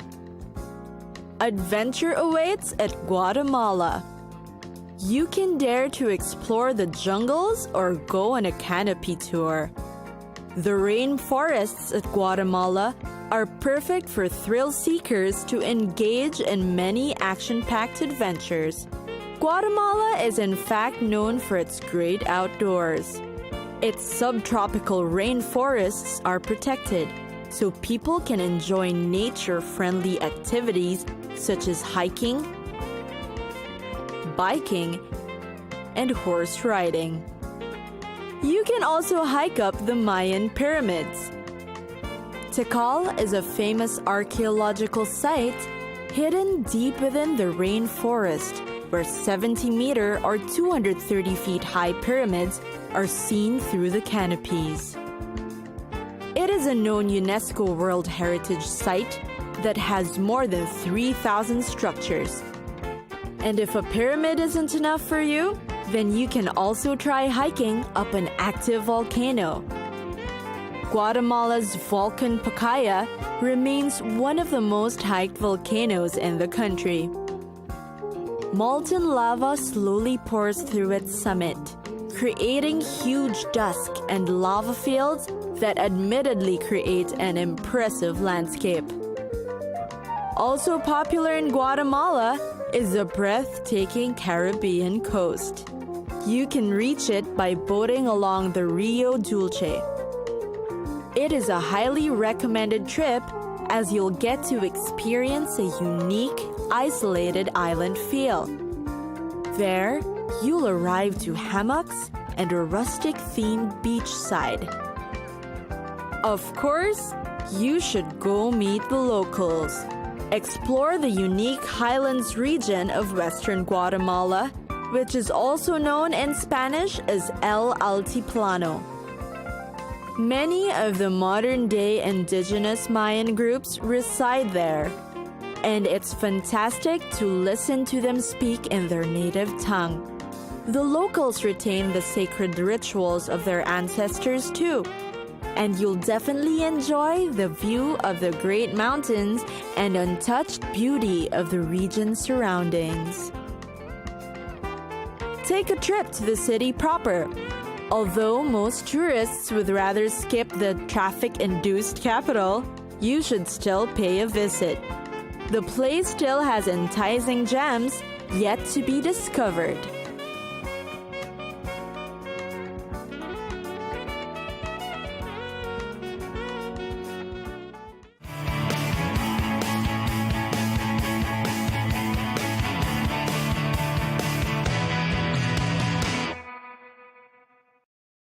At Arabiya News, we go beyond the headlines. From the latest breaking news to in-depth coverage of global events. We're not bought or sold. Nobody owns us. The loss of life, the destruction of property. The conflicts are such a terrible thing. Context and analysis to help you see the full picture. The world is in a very dangerous place. Join us on Arabiya News, It's very impressive. where knowledge meets perspective. From the White House to Gaza, Kiev to Beijing, elections, economics and the environment compete with conflicts and other complex issues for our attention. In an age of fake news, deepfake and artificial intelligence, They've got to have a vote and a say. it's important to look beyond the loudest voice to understand the truth. From newsmakers to groundbreakers, My campaign is going very well. presidents, prime ministers, princes and peacemakers, and cultural tastemakers, as Arabs